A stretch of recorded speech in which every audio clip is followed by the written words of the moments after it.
malia le alofa ua masofa o ulangona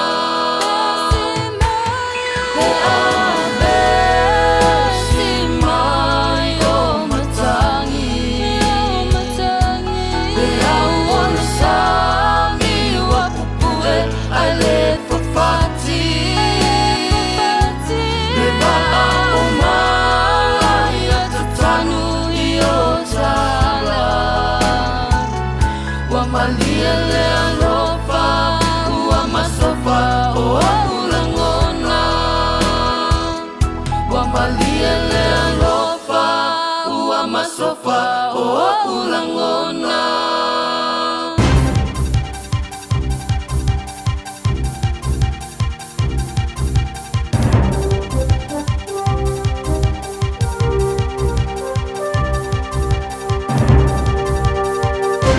Talafalava o tala le Radio Samoa mai Australia. O se pepe lima masina le isi wa afia i manuanga mai se fale na mui le tu i saute i se sifo o sini le tau na leila o lo fita ua ina mana vaina le asu mai le afi na sasawa nei le fale. Fai mai li poti amata le afi mai se Granny Flat ma vala awa iloa nisi mo se fasoswani mai lava le te o le afo le fitu le tau na leila. Na vala au mai e le vaenga o fasoswani fa avavame nisi fasoswani fa o popo ina wa maita wina le tele o le asu aluane mai le fale, ma whetau wa ina fo i le afia toi masaisi fale fo ngā fale lua, ai tau nu uloa ma le fui mō. E to o tolu tangata mātatua ma ta meite to o lua, e au fia i ma le pepe pe o na ta ua na mawhai nanga ese mai ma le afi, to o lua isi ta meite na tong fitia e paramedics, ma lo o wha wau suenga ina nei whale me lave. E tō lua ri wa Moria i Victoria ono o lo whetau wa ina, ni whainga tau whaasase e au fia isa vai ngā tupe 20 miliona.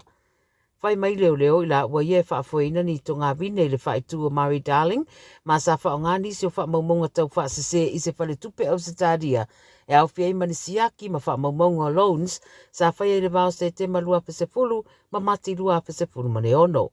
Na mawhauna la ngā o iai le siria ma le 20 miliona, pe ona whaidua leo leo, o se adi e ono sulua tausanga mai New South Wales, o le ise lima suluono tausanga mai Mildura i Victoria, wa Moria umanei, tau fia leo leo se iauria le aso sulfito se tema e tutula ia i le whaamsinonga, o lo o whao wau foi, le suenga i le nei mata upu. E whaitau wawhetau si mai ma whaatou sanga i New South Wales o lo whaatino la lātou solo te e le so, se furulua ma le awhaitu la mō lātou tutongi, e ui le whaatanunga ma le Industrial Relations Commission i a tau fia o na whaia le tūlanga. O whautua i nai ngase le tūlanga nei, e meise i emergency rooms, o le New South Wales Nurses and Midwives Association, po le NSWNMA, o lātou fola le anga i ese mga ruenga le tau le fitu le tau ana le nā. Whai maira whai lau tusi le asosi, o una ia i lātou e whaatino le solo te e ono popolenga e le o whaalongo ina lo lātou leo. Ta wale nai News se whaamtaranga ma le whainga maloa New South Wales se, o le fia i le ngā yoinga o whai e le asosi, ma whaeroa i o ngā yoinga whapenei, o le a fia i le soifua, malolo ina lau tele. Wa iei se campaign fo ua amata wha ngā solo e a tiri malupui pui ai whai a onga. Whai mai le ripote le APC o nisi whai a onga wa whiwhewe e anga i ngā luenga ono o le tūlanga o sā wanga e a whiai. O le campaign fo la wa whai ngoa no excuse for school abuse, ma o le aiei lawa fo ilana upenga ta wha ilangi, ma au onanga fo i le social media e wha ngā yoia e le whai ngā malo le stete.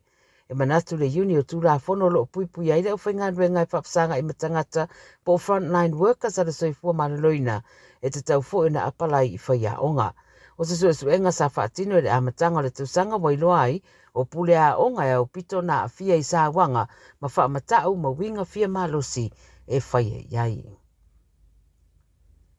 Wa ta ua se ripoti le so ale alata iwa e whaitau miliona tangata au stadia ua wa iere whaititi o tupe teu ona oni tūlanga e mana o mia waveide whasosoani tau tupe i te tonu le se fururua masina o tuanai ma whaamtaranga ia sa maua i se suenga na whaatino le finder. Whai mai o le se fulu walu pasene o tangata na tari atu le suenga wo la tau whailoa wa a fia ni whaale tonu tau tupe le tau sanga taruai ma wa whaititi ai tupe teu e pei o na masani ai. O isi wha maumaunga ma risu enga wailua ai, o le fase 40% o tangata Australia e titiane i le awheta la pāleni o la tau tupeteu po savings ma a whai atura i whaafua se se tūlanga i mana o mi aise peso soani tau tupe e le tau mate o le a whai ngata mō la tau. Wha ilua le au su e o se tau sanga whai ngata tere le nei mo tangata Australia i tūlanga tau tupe ona o le tau ngata pea o le tau o le soifuanga. Tala ia le Radio Samoa mo lau whaafong mai i le nei au. 24 hours a day, 7 days a week. Radio Samoa streaming live on www.radiosamoa.co.nz. O sa ili se fala inga e whai eise tau mawhitanga o le auli. Pe tali e fo ini au malo. So suma i le Sandval Buffet. O le a whaamalia ina lo fina ngalo i tau mafa o saunia le limo oe. Tuatu si Iva Atkinson Avenue i Otahuhu. Lunch mai le sfurtasi i le lua i le awa uli. Telefoni lua lima iva fa o. Lua lima iva fa o. O lua fitu lua ono iva o lua tasi. O lua fitu lua ono iva o lua tasi. A umaloa ona piki tamatia onga i le asolua ma le asolulu o vai aso taitasi. Ona ki mai loa lea o lau leiti o Facebook po le YouTube a le Radio Samoa. I le afa o le tolu i le polo kalame o le tuli matangau. E a o ai whanau i le ngangana Samoa. Awane imisia e le whanau le polo kalame o le tuli matangau. Ma le whaletua i a Natasha o le saasia i asolua ma le asolulu o vai aso taitasi. O le fitua o lele ma le fituta i ala o ngā amata e mawalunga lana au nanga tau early childhood education po o a o ngā amata Samoa ma le Pasifika i Mangele e iai whaia o ngā le stala ma whaia o ngā lango wa lava tā pena mo le awa o ina o le whanau. E uti avanoa o lo o tutoe awa lai te whaatuai ai lesi tala nei lo walo wala au mai i le olua tasi tolu lima fitu valu iwa fitu olua tasi tolu lima fitu valu iwa fitu e whaatulanga ai se taimi e te asi mai ai. Hey! Oh!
wha maoni o le alofa e tau i le oti ta alofa i o manatu o le hoa e tu i alo ufatu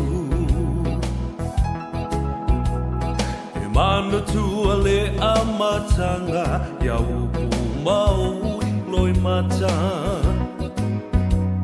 na e whai mai e le ai se unga o la ta mafutanga wa e ilo nei le o langa ma ua sui fo i o lo uanganga o nei mau mea na o mana o i ai ua le lea uma i le ala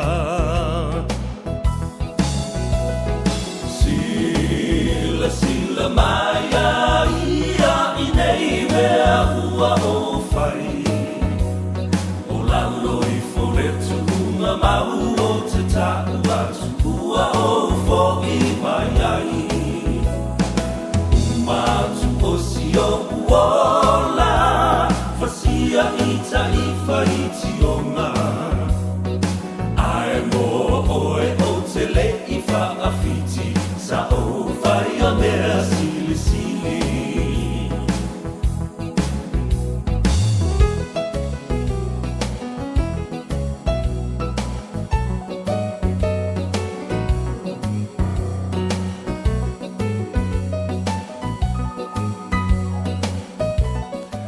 O te whiwhia e o wholofa ma whatalofa i a te oe le nei fo i vaenga o le huli e na ua valu minute o leo ma te ai nei i a le tu la e wha.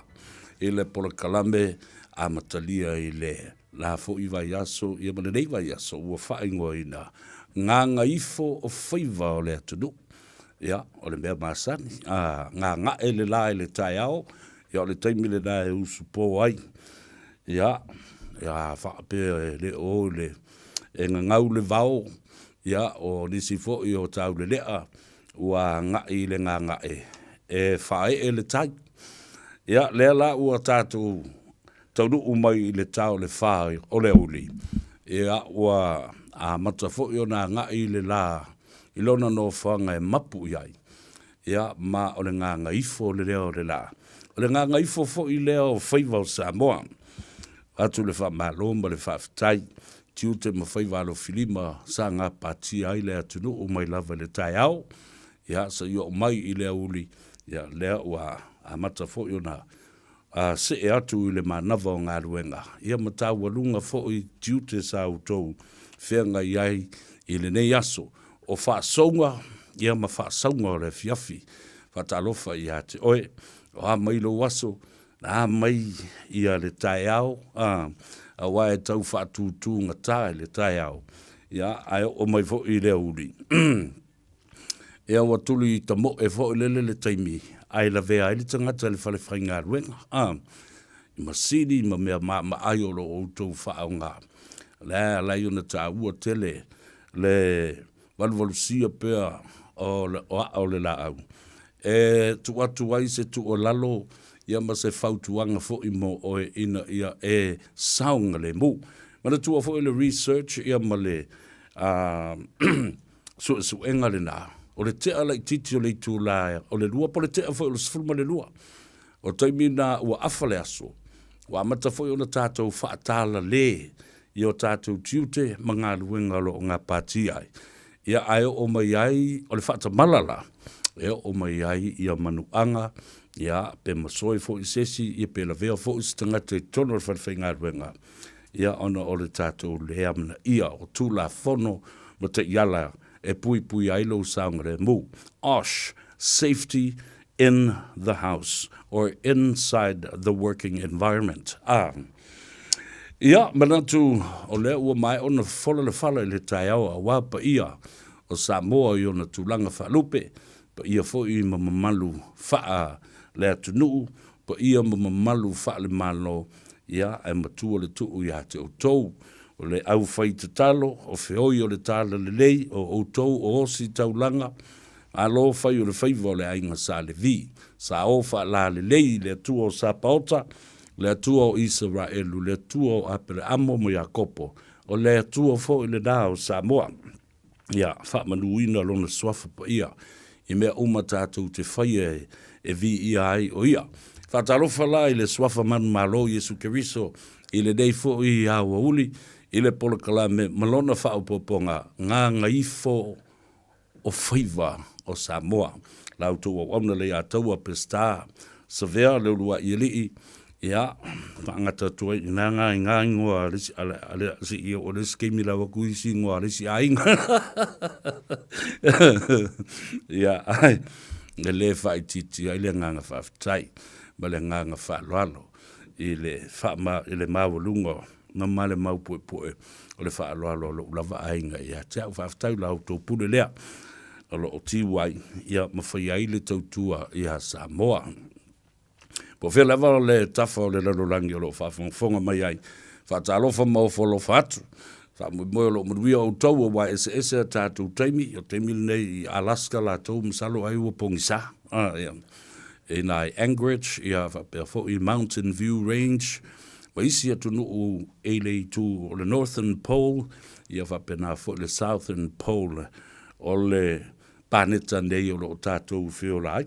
Ia, pāneta o tangata. Ia wawe i fwile le meta o le planeta of the planet of the apes. E le istangata e olai. Ia na o manuki e olai. Ai e matua i ofo tātou. Ai le se mea fo i ofo tele ai. Pe ma fua isia o no o mai i o le tele o isi ngase o meo wha mai o mea ola. Pe o le monkey pox. Pe o le monkey fuia, o le fulu manuki, e ala na mafu, o le kou kangofi fua loke fua me ola, o kou kangofi fua fusi me ola, ma kiskisi me ola, ma loke fua me ola. Le nā laia leo na tātou pisia, i meo wha ina o meo me ola.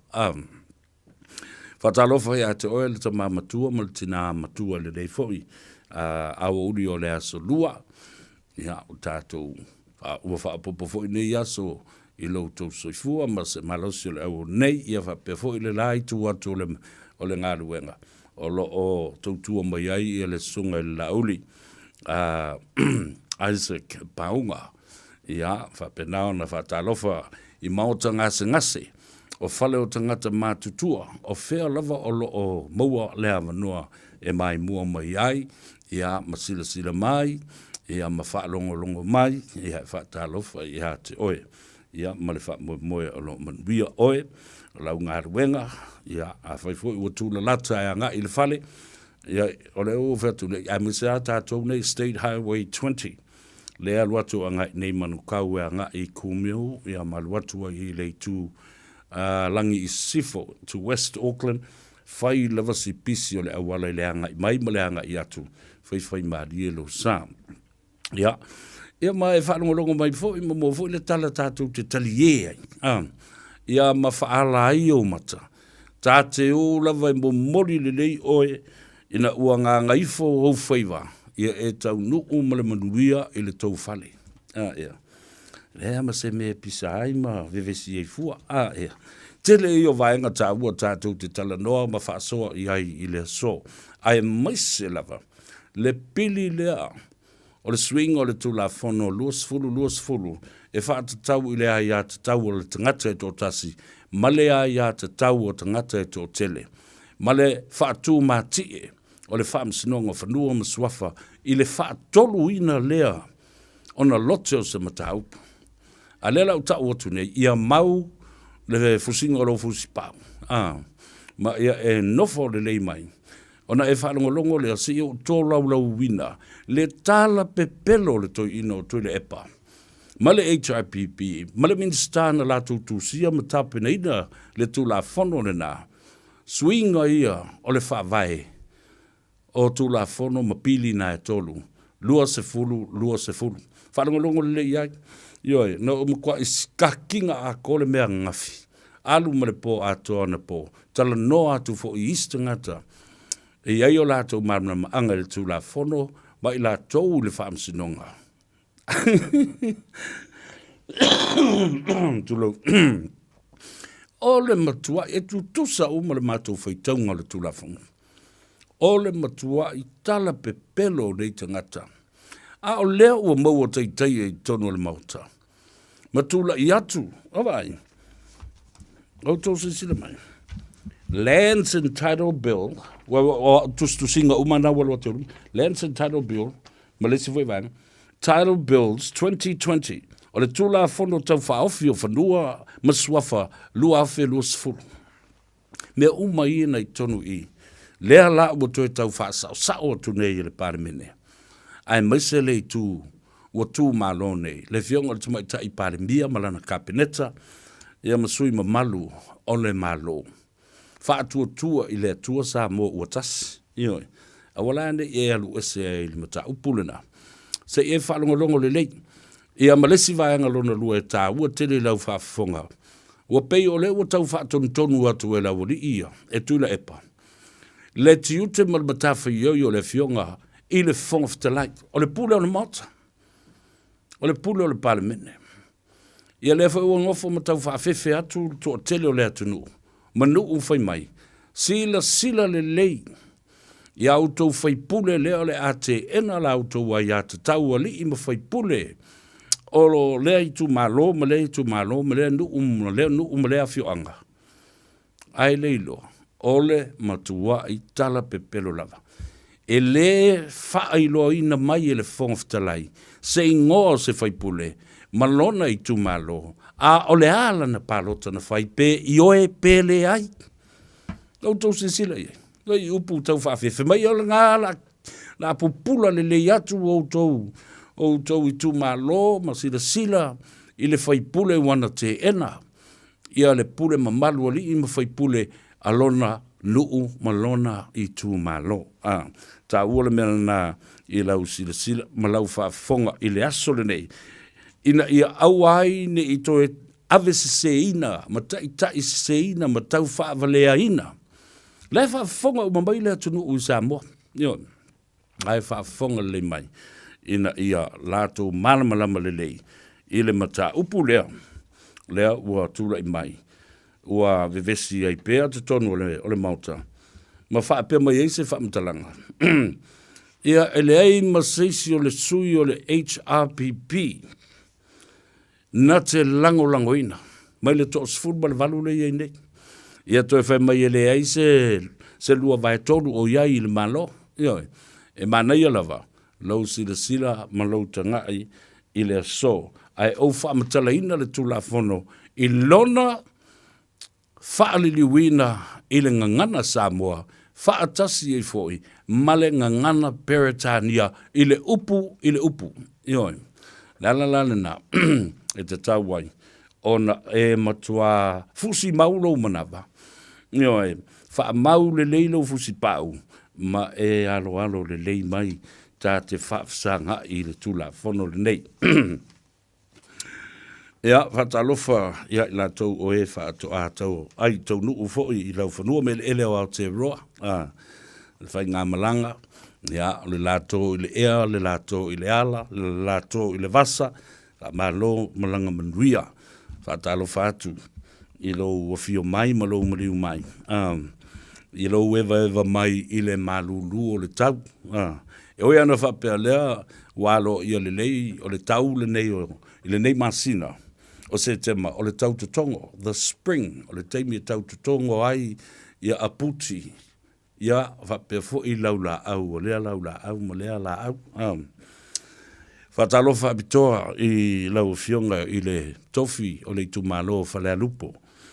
Fuyono te Nina Crichton, lau fionga le li whaipule, whamumoe lo munuia oe, ia mese fo ia le tulanga o lo iei tong fitinga I le nei atunu, e li imtu mai tai fo mai ina ia ao ngā whala au o a lava ia treatments o lo whaia ina ia toi whaafo sia lo malosi mon mori atua ia lo whaanga ma whaamrianga fo a le Gagaifo o Faiva ia malei atou sa verma sunga lauli I lau fionga le li whaipule.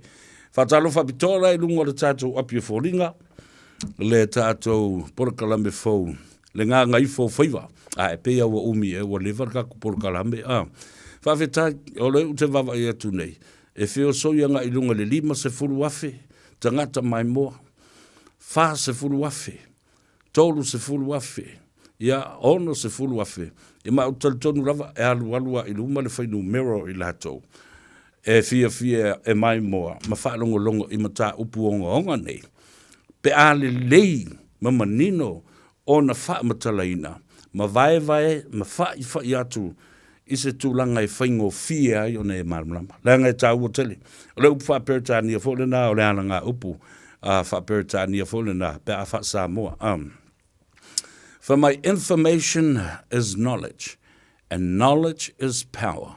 And that power empowers people to make fine decisions. O le whaamtalanga, po o se whaatala, po o se whaamtalanga o se mea. E avea o se malusianga. E avea e aoa o ina ai ma whaafeao ai le mawhau ma le poto le tangata. E whai ai whai unga le lei.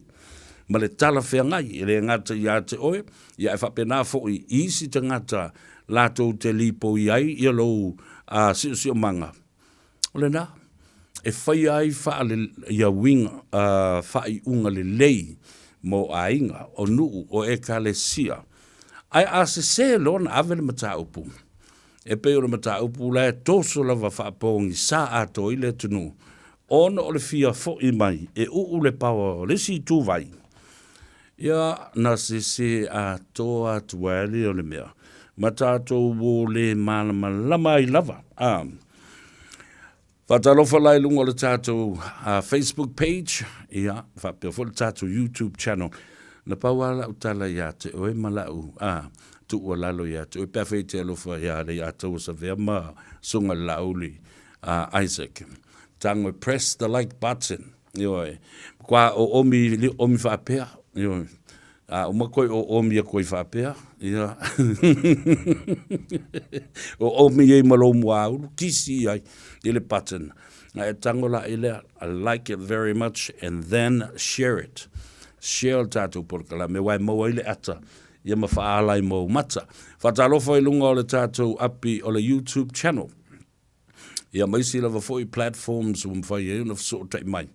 Ia le mamalu le tunu mai le tu o lang pele ni se o so vale talofa malo so fo mria o le tamaita o Katie Avito o se rosa mai talofa ai o te ni ti o le mato ai nga le fale manono na le a to wale o fa sa o se ase a to ta o le ngosa ve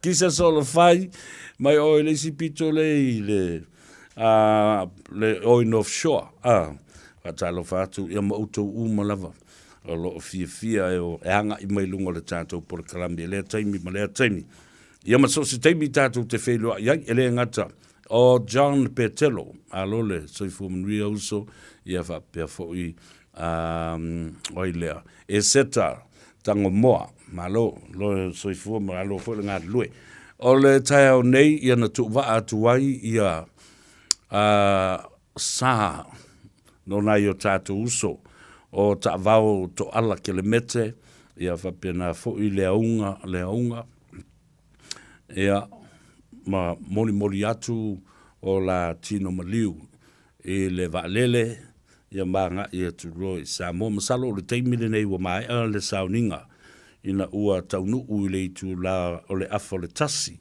po le lua fo i le au le nei a inga wo mai masani a mise fo i le malo sa la tu fatalia mai le taunu atu o sa o nai nei uso sa fai e le tatu fa alo le aso sa na se ma vai atu nei i au kilani nei ia ma fa ma vai atu ai ia te ila ua o le tatu wo ile malolonga taliu mai o le a mo se tatu so ta inga o le sui o le tatu por Columbia ma le Radio Samoa ia pia ia le fionga lilo mai ava maina vai ia ma se otonga ale o le na ia o se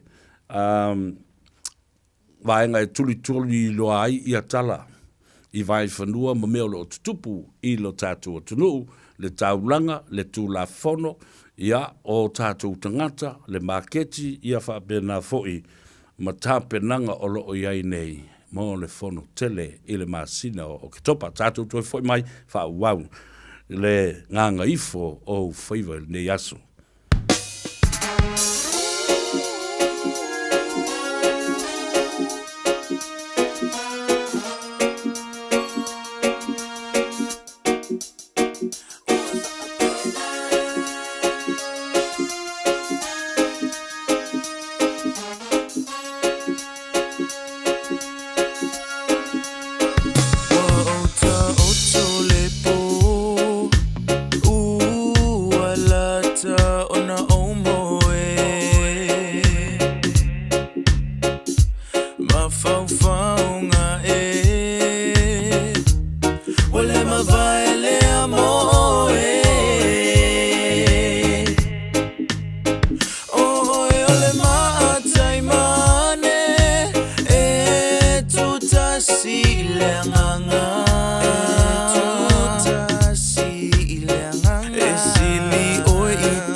Le nala ia na utu fa fonga mai le pese le na pe o se la mepa susulu i le langi o le si fonga matungo fia le na o lo uso le sunga i lauli Isaac Paunga ia ofatu ia ese le mana ia tele na salo i se te bitato tango fo te fo nisi pese ta ua ma le matungo fie ma le longo le leia ia ma le longo mama ia na tau mai fo la ia le toi tu watu lunga mo le fa fonga le tunu ia me se fo tu pulanga tele vo e fifia ia ole mata upule na utala doa tu wa ia nafi i whainga leanga a tangata ia wo ane lunga o le upenga ta whailangi ma le social media na o tuai i le ofisa o le fionga le konsula i la tau ia wo la tau whaia tu o inga onga ma whapea mai ai. Ua ai le ofisa o le konsula, ia ma le awhionga le komisino whatawa inga, ma le hai komisi o le mal o lo iai i Wellington, ia tupe na sa ili mo tama ia na maliliu. Ia ata le awhionga le konsula, ai whanonoa. Ia. La te o no o mai tupe o le give a little I limo le consul. How can that be? Whatever na umana set up le mele na. Ia ila tau sa whaia le ngā luenga. Ia whapea na fōi. Ma le whale tupe, ma la tau te set up I na fōi le give a little account. E le ai se sene whapea nei, ma se pau whapea nei. E o ile ofisa o le konsula. Na pau le mea o lo iai le malo si anga o le konsula. O lo wha malu. I mea mga o inga Sa whaia mo tama ia ua maliliu. Ma a inga ia o tama. Ele ei se tupe. Ele eva ai iai se konsula ma se komisina o whewhata wa inga. Ma le au whainga luenga ma le au waa. I se pene apa e tas. O le mea le nā e whaia lava I le vā. O a inga o tama nei. Ma le whale tupe. Ma le safi soani ina ia whaatu langa. Ma tatala le account le nā o le give a little. Io. O ma whaina o tautala ia I le uso ia le ranso le. Ina mata upu lea. ma wha malama le lei mai. E le a fia i fua seisi tangata e se atu. Po ole konsula malona office, seisi tino i le amio pua au tangata. E le lopen tangata lava e tau i le ainga lea. Talo fai nai tama, o lele i te wina a lea o a mata na pisa o. E ta tau na tātou pisa langa lau o tama ma avio lātou tino i Samoa. A lea la tau leanga i nai fua, le ngā luenga le leima le fesoasoani. A le fionga le konsula, le komisina o whewhata wa inga, le hai komisi le fionga le whaasina i Wellington ai maise o whaalapot potonga sa lātou fesoasoani e tu whaatasi. Samoa ina ia tātou lotolotoi e le sauninga o le whaamanatunga o soifua tautua ma soifua sa ili malo o neiuso ai ua whanoa i le ala. E ila le mea lea leo na uwhai atu se wha mole. Sort out e o tau ia po le alo o tau vā, leo te taladoa tu le ainga. Sort out e o tau. Ma fili tanganga i lo tau vā le lei le loto i fale. Ia avea le teimi o le vala au o le atua, ma le whano o ola, ma le soifua, o uso nei, mai le awhio anga e tasi. Ma teimi e mauai le file mu, mauai le lofa, ma le loto wha ngalo, o le tasi. Ai a tapisa foi, lalmea nāle inu tapisa, o tupe au mai i le lofa o tangata. Leanga le lei o tangata. Au tau sila iai. Ova le 5 valu afe. Lea na maua le nā. Su e ngā se lengi. O le give a little. La te ila o pisa i tupe. O tupe na au mai le lofa o tangata.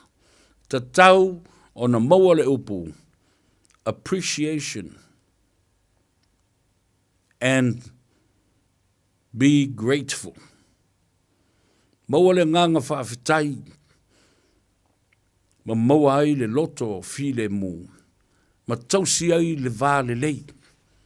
I whaapea tangata o le na maali liu tangata. Alo lo whaatu ei tangata. A le o pisa ai. Ia o lau tua lalo le nā. Ioe. Leanga fo yo lea na o tau amata mea mai le pisa i tupe ia a leua sa ua le vā. O tangata lava le ainga le pisa i. Fi malie. Ioe. Omi whaaniu ale lo tau vā. Ma ufi wha manungase. Ma whaafetaia le lofo le atua. Ua musuia le tootele le afe ma afe o tangata. E tongi le sene, velo le aso. Tongi le maa. Lafo le pene. Ioe. Whao ngā te taula ia. Whao ngā te taula ia. Ia o ngā. I toe peau wha mawai. Ma toe sauninga. Ai ia o ngā. Ile tina ia Jackie masiana whanau. Le to o lua foi. O le aunga malana whanau. Le to o lua o stama. O ta vau to ala ke le mete masiana whanau. Malona a inga. E so ia kako ke pisa o i ngā mea. Ia. Awaia. E alu le tala e toi lele mai fo i mai o taua. Ia ai mana tua fo i la le a tau sa vea. O te le nā tia se mea e sao ma tala whea ngai e te tau na watu i luma le atu nuu ina ia tausi le file mu. Ma tu uai le vava o. Ia le na. Nā o tale noa tua i whapena. Ma wha moe lo i nāle toa. Awa o se teimi e toi ma su e fwai. Ma mapuna i ni upu ai whapea. E a ngā i mai e se whai tionga i a teau. Ia na utou tale tonu le iai. O na o tangoloa le ai tala pipi a toa i a whamtalanga o mene. Ia aolo o manu. I langi ma le langi lea. O tama i e to tolo. Ai mai se fo i le uso i a wili. Le mea la le nā, o te wha malu lua tuai ma o whai atu lo le whautuanga le teimile nei tu uloa lava. Ioi, au nei toi tapisa i le vai ino se leni na malona whao ngā ina aua. Maua se mea whawhitai i le tua. Awa lela whai atu, ele na o Samoa na lafo latu tupe. Te leia o Saina, o Intia, o Filipino, o Papalangi, o Maori, non-Samoans. They were non-Samoans that actually gave a piece of love through a money and cash donation deposited into that account of Give a Little. And out of that way, appreciate the love of others. Appreciate the kindness of people that came and wrapped their hands around you. Nele utau tala tua ina i le pa ia maulunga o le nai tu o le tātou wainga. Ma tāo fiofi umaya mamau ai. Awane i toe masua e ane i lunga seisi mea ai ai ni vā. O wha le tonu tausi ma teu masu i wha le lei ne. A uli i wha le lei teimi. Ia a vea le tuua o le malo. Ma awala e mau popo ai. So let's reunite and united in death of these brothers. Tātou wō, tātou malolonga fo mai. Ia, sa ili le tātou talanoanga. Ia, ma le fionga ia le au pepe mai le tātou. Ioe. Ona wale maus tātou talanoanga ma le tua whine alino mai awa maina vai. Ai opisi sa whamasinonga. Nā tātou talanoa lea. Ia, asa i tātou wōmu mua i tātou whasisilanga mua i tātou tupe. Ia.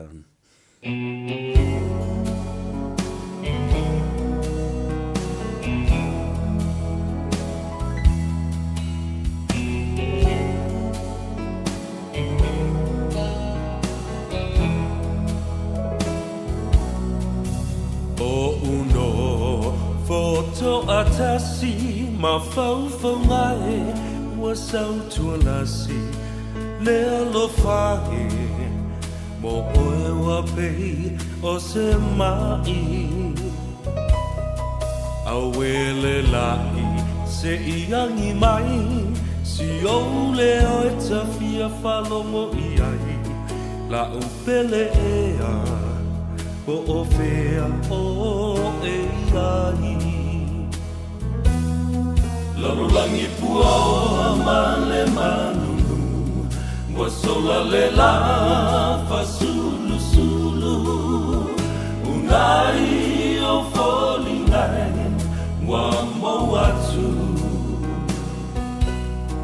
Pe ana e la Talata mai Se fusia uma e foi mai La upele ea Wasili oe leva ai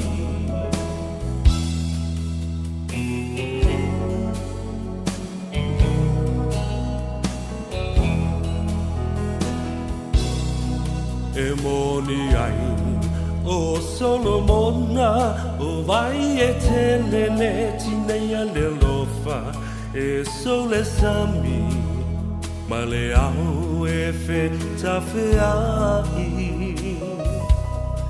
Le timu ngai se i tō mai Wa o ngā lalai le fia inu mai Whai mai e so tana Po o a upele ai Larulangi pua o amale manu Wa sola le la fa sulu sulu Unai o fo Toi whatalo whatu i le i maulunga o le tātou tanu ina ua toes fulma 5 minute o na tāle o le tūlai lima. Tele a tātou malo o le anga i mai. Pei fo o le iai i le whatuatua i le tua Samoa o tasi le te ala i titi o le ono i le awhiawhinei. Ia talanoanga fo i whaasoa wa le whaalawi loa i le atunu le whaamuimoe. Le whatuatua i le tua Samoa o tasi Fast Supporters Group in Auckland, New Zealand. Ia ma le lātou talinga malo. Ai maise o le lātou aso whanau. 4th anniversary and birthday, o le teimina whanau mai ai le pepe. Ma sawe lo le pepe o le whatutua i le atua Samoa o tasi, wa tupu tele, wa alu i tonu o le anga, wa pei o le mea lele na tupu i le tama, wa tupu le tino i tonu o le anga, ma sawe lo i fafo, ua tu malo, nala e o mai a le teimile nei, o lo o itangi a pea, Ioi, o lo tau ai maa pe i ai le lai tūsto ino tu le epa.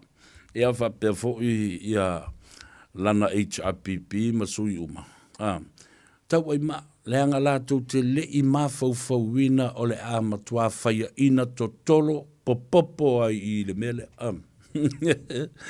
Ioi, le i maa fau ina. Lala fo le nā o le tope lau wha mea mai le tulou wha fonga. O le tele o tulafono, o le tulafono o le valale leo te tala noa tuai. Lea, tulafono tau whaofi, Lands and Titles Bill 2020. Ese le tulafono na pasi tono le mauta, ese le tulafono na ave saini mai ai lea mamalu le malo. Ala ia mea whapua whapea. Mele lo il mure tau whaavalea. Ma le tau whaasese. What was the intention of the bill and the law that was passed in the parliament?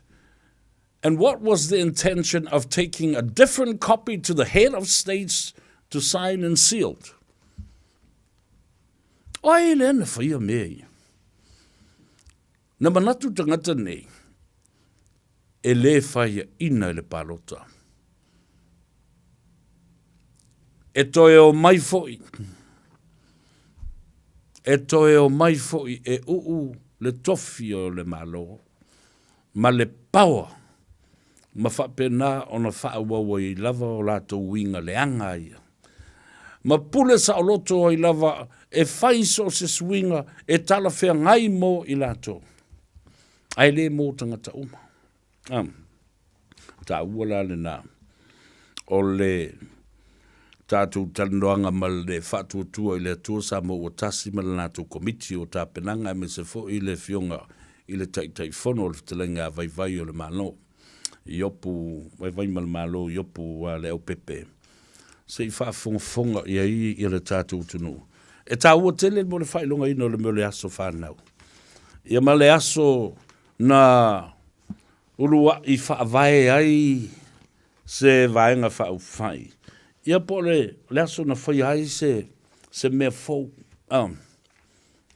Le o mai ali te mile nei te vavai e luri wha a pea solo tangata.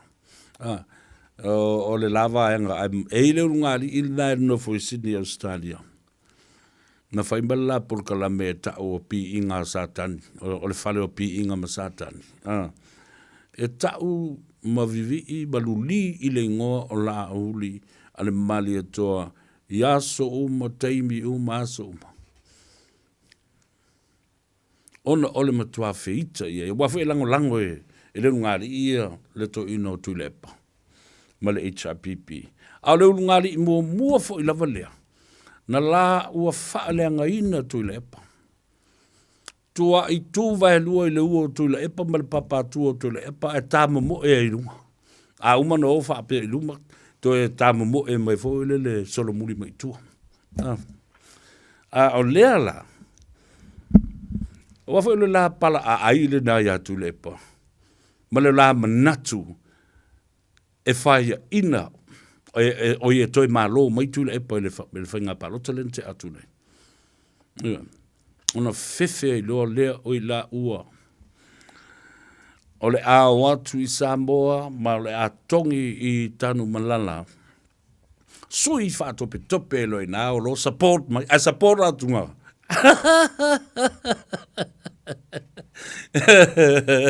E support a kofu lore au kusinea. A ngoko lo mare waa. Wale ise ka piripiti.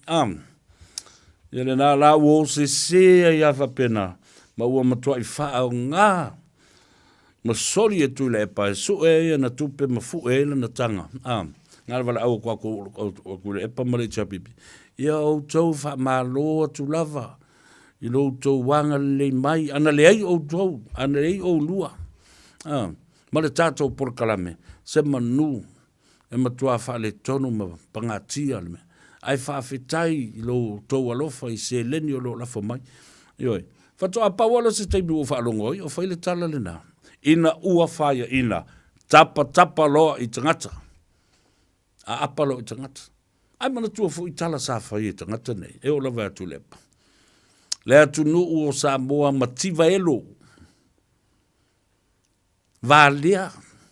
Te mo o tangata ta. Tangata nofo i fafu. Wāneila. Le ua sulu. Ua sulu mai i tangata ta a mativa. Na o tangata vālea lavala. E wha wau pēr o na lato langolango ina. Ma tuu iei tupe. Ai le fia whaalongo i upuia.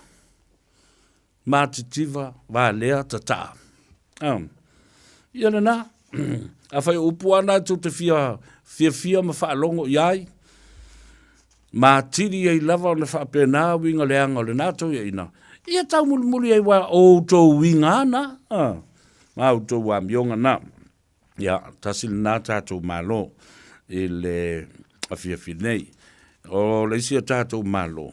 O le fionga i le lipule, le swafa i le au pepe tala i junior, o le Digicel, o le a Gagaifo i lona sau le nei e fiafi, ia matoi tala noa au ili ai i le wha moe le nai le aso sfuma le wha, o le masina le nei, lona wingo le aso nai, o le tātou tau sala a le skopa, o le a whaia le nā i le Malta Samoa, i mangele, ai o le ato e whamautu le nā tala noanga, i mana fuafuanga lualu mamau, mō le tātou wa onga pe a whai, e tā, le i tū la o le lima, pore te lai titi fo le i tū la e lima, i le a fiafi nei. O na tawalunga lea, i le fitelenga e le unumuenga, teri ai Edwin Puni, o le te tai, o le te fono le nā, o le whalaputonga ua tā ua o le Pacific Leaders Forum. Ia po te tai fo i o le o atu motu o le Pasifika, o le whamaruna. Ia Samoa, Tonga, Tokelau, Niue, Papua New Guinea, Tahiti, Hawaii, e umai lalo le whamaruna na Pasifika a toa. A olona i tū Samoa, o lo te fono ai ia le fionga lalo li. Ia fpulea i semi fpulea. Ia ona lango atu le ia i o le tātou ngāwhtanga. O le fono fau tua mamalu o Samoa. Le alo te fono i le fionga le totoli. Ia tofilau Ted Stanley. Ia ma toluono a matawha. Ia umamalanga i Samoa. Ia isi teimi e toi te liu mai ai. Ia ma le lau e peona iai. Ia le te uloa i le fionga a pule mangafa. Sina Hunt. Ia maisi vaenga o le tātou subcommittee. Ia ai o lango atu iai. O le whailau tusi o le whono fau tua a Samoa. E au ki lani nei. Peo na uwhai atu i le aso na nafi i le toi whaatulanga ina. O le tātou whono fau tua a Samoa. O manatu ai. Ina ia au malu manongi mai sui te tasi o i tu malo i lima sfuma le tasi peo na whaatulanga i le tātou palemene i Samoa. O sui fo ina o i tu malo i lima sfuma le tasi e te tau na au wai i le whono le nei. O le vai tele le tātou te nuti mea ai.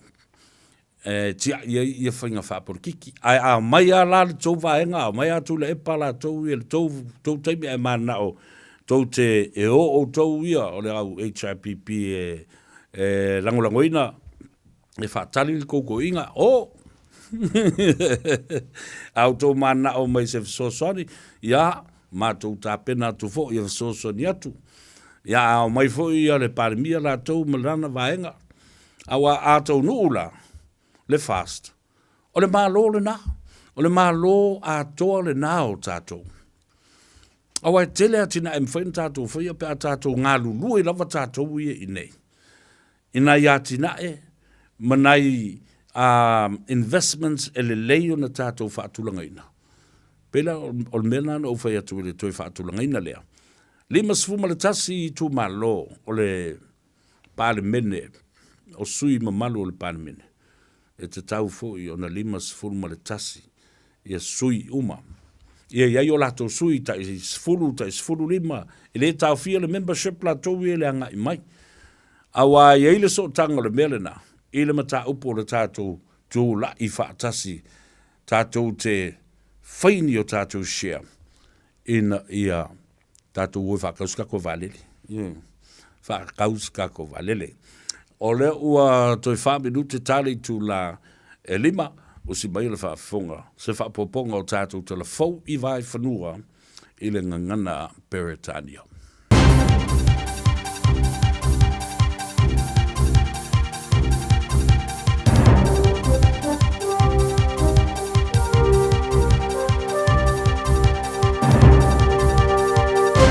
In this update, hundreds of jobs will be lost in Ruapehu, with Mayor Weston Curtin confirming 2 local mills are closing. Windstones is shutting its North Island pulp and sawmills, claiming high electricity prices has made production unaffordable. The company has been in talks with government ministers in recent weeks looking for a way to keep operating. Curtin says this is a massive blow to the region. Labour Party health spokesperson Aisha Verrill says there are countless safety risks across the health system. A doctor's told RNZ a patient who died at Rotorua Hospital's ED last month had been waiting 3 hours for care. It's understood she suffered a heart attack. The doctor says she should have been seen within an hour. Verrill says she feels for the ED team, particularly knowing that raised concerns about understaffing. Simultaneously, $1.4 billion is being cut out of our health system, with no assurance the clinical safety of patients is being considered.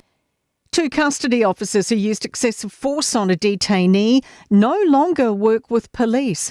A 6-officer struggle ensued 2 years ago at County's Monaco Custody Unit when the detainee became aggressive and agitated. The Independent Police Conduct Authority says the force used by 2 officers was unjustified after the man was under control. Police acknowledge the findings and say 1 officer was charged with common assault. Te Pāti Māori co-leader Debbie Ngāriwapaka is remembering Te Kingi as a man resolutely focused on future generations. Parliamentarians are marking the death of Kingi Tuheitia with speeches this afternoon and adjourning early as a sign of respect. The 69-year-old died nearly a fortnight ago after heart surgery. Ngāriwapaka says Tuheitia was relatable and took them out for dinner. He would sit there and share his aspirations that probably matched most of us here, that we would all achieve our true potential. That's news. In sport, Bulldogs General Manager Phil Gould is raising questions over Josh Addo-Carr's failed roadside test for cocaine last week. The winger stood himself down from Sunday's NRL elimination game against the Sea Eagles as he waits for the result of a second sample. Gould says the time frame doesn't add up. For that to be in his system on Friday night, he'd have had that sometime during last week taken cocaine, which stays in the system for 48, 72 hours. Well, 3 of those days he was here training, or he was doing community work, he was doing something else. The wait goes on to get New Zealand's maiden test with Afghanistan underway.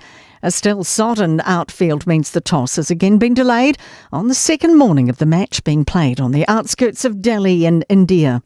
And that's sport. I'm Raylene Ramsey. O mawhai an awina atu le tala o le tau i aso taitasi o na o le lango mai a le Pacific Finance Limited. Telefoni o Valselau fitu whawha lua lua fitu. E whatalo whātua le tala le neo le tau mule so male aso atai au. Wingo le tau mule so, ma tele i na aua oa le aso, e iai teime to ulwa vasolo ai nei ti mule a fiafi, mai angi malie mai savili mai le tu sifo. E ngoto ifo le la i le iwa minute te ai le tula e ono le afiafia na nei. Mo le aso atai au e iai teimi e aua o ai, ma e to ulu vavasolo ai nei timu e langi le lei mai le tai au. E angi malia mai savili mai le tu sau te sisifo le atu nuu ngā i malia atu i le aua uli. E osoa e le la i le toi tosu fa minute le tu lai fitu le tai au atai au, ma e ngoto ifo i le iwa minute e te ai le tula e ono i le afiafi. o lau tala na o le tau mo le so ma le aso atai au. Wa loa le tautua le Pacific Finance ino donga tupe mo so se wha moe e pe o maliu wha i puiponga a so wha nau whainga malolonga ma so se wha lawe. Ai muisa le toi fui ato wha nau i le aonga. A palai nei loi le pacificfinance.co.nz bevela au le ovalu se lau fitu wha lua fitu. E talo sanga sau nonga tupe i le vau le 5 se lau ma le lua se fulu a whai tala. E lua miru te whatali e lau talo sanga online. Ai tasile i tula e whatali e se tali. E ia inga wha bitoa. Walau lo le Pacific Finance Limited i le ovalu se lau fitu wha lua fitu. Ovalu se lau fitu wha lua fitu. Ua na o le Radio Samoa se furulima iwa toru a mo e tautuaina o e ilaungangana fitu aso le vai aso.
Ja, toi e whaatalo whaatu fo i le pa ia mawalunga o le whaafonga tāpua i a mese fo i lau sila mai moa i le rei a wauli o le nganga ifo Faiva o le atunu pele i ana ngā ruenga o tiute ma Faiva alo Filipa sa ngā pāti ai ia o le fo i wa tau i si ui ia ma amata i fo i nanga i atu i Maunta Malawa. Le fia finei u whaatasi mai i a le fionga i le li pule o le tātou Digicel o le afionga le i a le au Pepe Tala i Junior ia whaatalo whaatu e fo i male nganga whaalalo malo fo i le soi fu maruia ma le ngā lulu e nei aso lau fionga i le soafa le au Pepe whawhelo i atu le lua sa se lua i le fiafi ia i lau fionga le ataua ia me se fo i le sunga ia sa ako whaatalo whaatu fo i paanga le tātou po kalame ma lo le whaamalo singaluenga le nei aso ia le fo ua mai atu mau te lorto tele na wa amata fo i ona sauni atu i Maunta Malawa ia awa foi ia tapelanga foi ia ona i fe au o fale ma lo se fo manuia manuia fo i la fionga fa pe fo i le au finga wenga o tiute be Faiva sa nga pati ai ia ai mase ole tau mo finga lava ole o te vava yatu pe ole se pe faina sa no i le tau o tele ole vaenga le sa lango suai ia le tatu company telefoni ele messa mo te Willa Festival lena se mavaya today lo fionga le sofa ya mo se fele atawa ya ole masalo tau sanga lo lua le nei ya o tam fai pel tatu company e lango le fa mo ono la tilo fu le o se vai ngata o po kalame te Willa pe ona fata wina le se tatu watnu ya pe vai temire to telena tam fai to tele tu wisi asia tu fo iso tata watunu ya ma le la hole wa ati tilo ya lango le fa moi ya ona se taimi fo e se to tele la to e fi tel fo e mata ma ta mo fai le tu langa fo le ya po se si la pale mai fai masui o sa mo wa le ngata tato misa mo ya a le tapena to fo le misa Pacific ya le fo sa pale mai fo ya tamaita ya mo mona ile tau sangan tene atonu se fianga sili lea ile matungo fie le whaafonga atu le atunu ile ngata ile awala sanga lue whaatase full Digicel ia male tātou Radio Samoa ile au mainga wata ile lalolangi ato ma New Zealand ato la sautanga i malau sila fo i au tau paanga le sa au tau ngānu lue whaatase ile ngata ile ono mea le Samoa Tourism Authority ia ai whapena fo i isi vaenga ese ole atunu ma company a pestai por ofionga le atawele to poseli le fainga ta o challenges o lo ferraim company vai temini e tūlanga e le economy, e le nata i tono Samoa. Ia o New Zealand foi mau Australia, ua tātou baba ai le tele o company ua whāpeona tāpuni, ia telefoi ia department salmalo ua whamalo tātou whengaruenga. O vaenga umai e a fia ia tupe maua foi atunu e pe Samoa e wharangolango tele remittances. Ai o ao e tūlanga o pokalami whapea, e manao miele tu whatasi. Mana miel tau fai a lango fa taso company never temi ya vai le company en final tau fai to tasia ia ninga luanga fa pea it never temi a fa ngai material economic challenges e pela na tau tu lang le mo le foi fa tai tele la vai ina to ya ma company foi sa mai na ngal lu fa tas ina ia i umanmanuia ia fa mo lo tau la mo le tatu malo ia awara tam fai e atia e ma promote tu Samoa ia tunu fafu tau le sao fo i leo tangata tai tō tasi o le la tu te subscribe ia ma tutongi o la tu top ups ia ma lafo la tu tupe Samoa mo whaalave o a inga o le pili o le vai ma le moli e whata ua i lau fionga le sao leo tangata uma o lo whaonga ina le au nanga Olo sila fia umanga vale to tele le ataua e fa mo uma ia le tamau aingo Samoa i le alo fatu o na tatu tata fafo ia tatu remittances ia e utitilo la tu lafo e utitilo e tatu top up e utitilo i payments o lo fatino twaile tele o nanga a me fafo ele o mafai e se tatu marona ona tuto tasipe ali ai ona ngaluele la tu tamawa inga tali e so swani e anga e tu fafu pe foi last time finga tato te tisao lo promote tai fata wino top up ina nei New Zealand Australia ina ia fa faingo fi so tainga mon i aingi Samoa ia le ngatu fo na ia le la foina fo se le ni fa nga ai ia pa anga tato te tisao pe na ele tato click x ia o lo fa yo na la foto i se le ni matau nu i telefon te tisao ia o nisi fo yo nanga lo fai na afo se ledi man fa fa tato datas o me uma ia no pe na so so ni na yo tato ai ni Samoa pe yo lewa a fa fa ngofi ai ona vatu so so ni le atau fa fo nga mai le tunu ma tato uma lo fa ngai na au nanga digital le la o to fa fo nga mai a nga yo lo to sao ma ba ale na tongi na so ni ai le malo wa ele la le paket fa tupe ai ia le messa mole nei ya o ave fo i mas wala fo le fa la wi lo tato tu no ya tu no mamau e nga i mai ai ia ma lo si ai le poutu tangata ta fa mai i Samoa ia fa ba lo fo i la fionga i le tau longo pea ia ma le fa tino ina le au nanga ma le tu le pepe e ai se tato fa we no lata mai a o tu la lata i le tato lotu atamati stemi o momua o lo ile tato promotion lo fanga solo temi nei o lo mfai e ona fa so at foi nei famnianga ya ila to da manuel tato se ile fai le aspirale nei ala fo sa top up luas futa la pesiliatu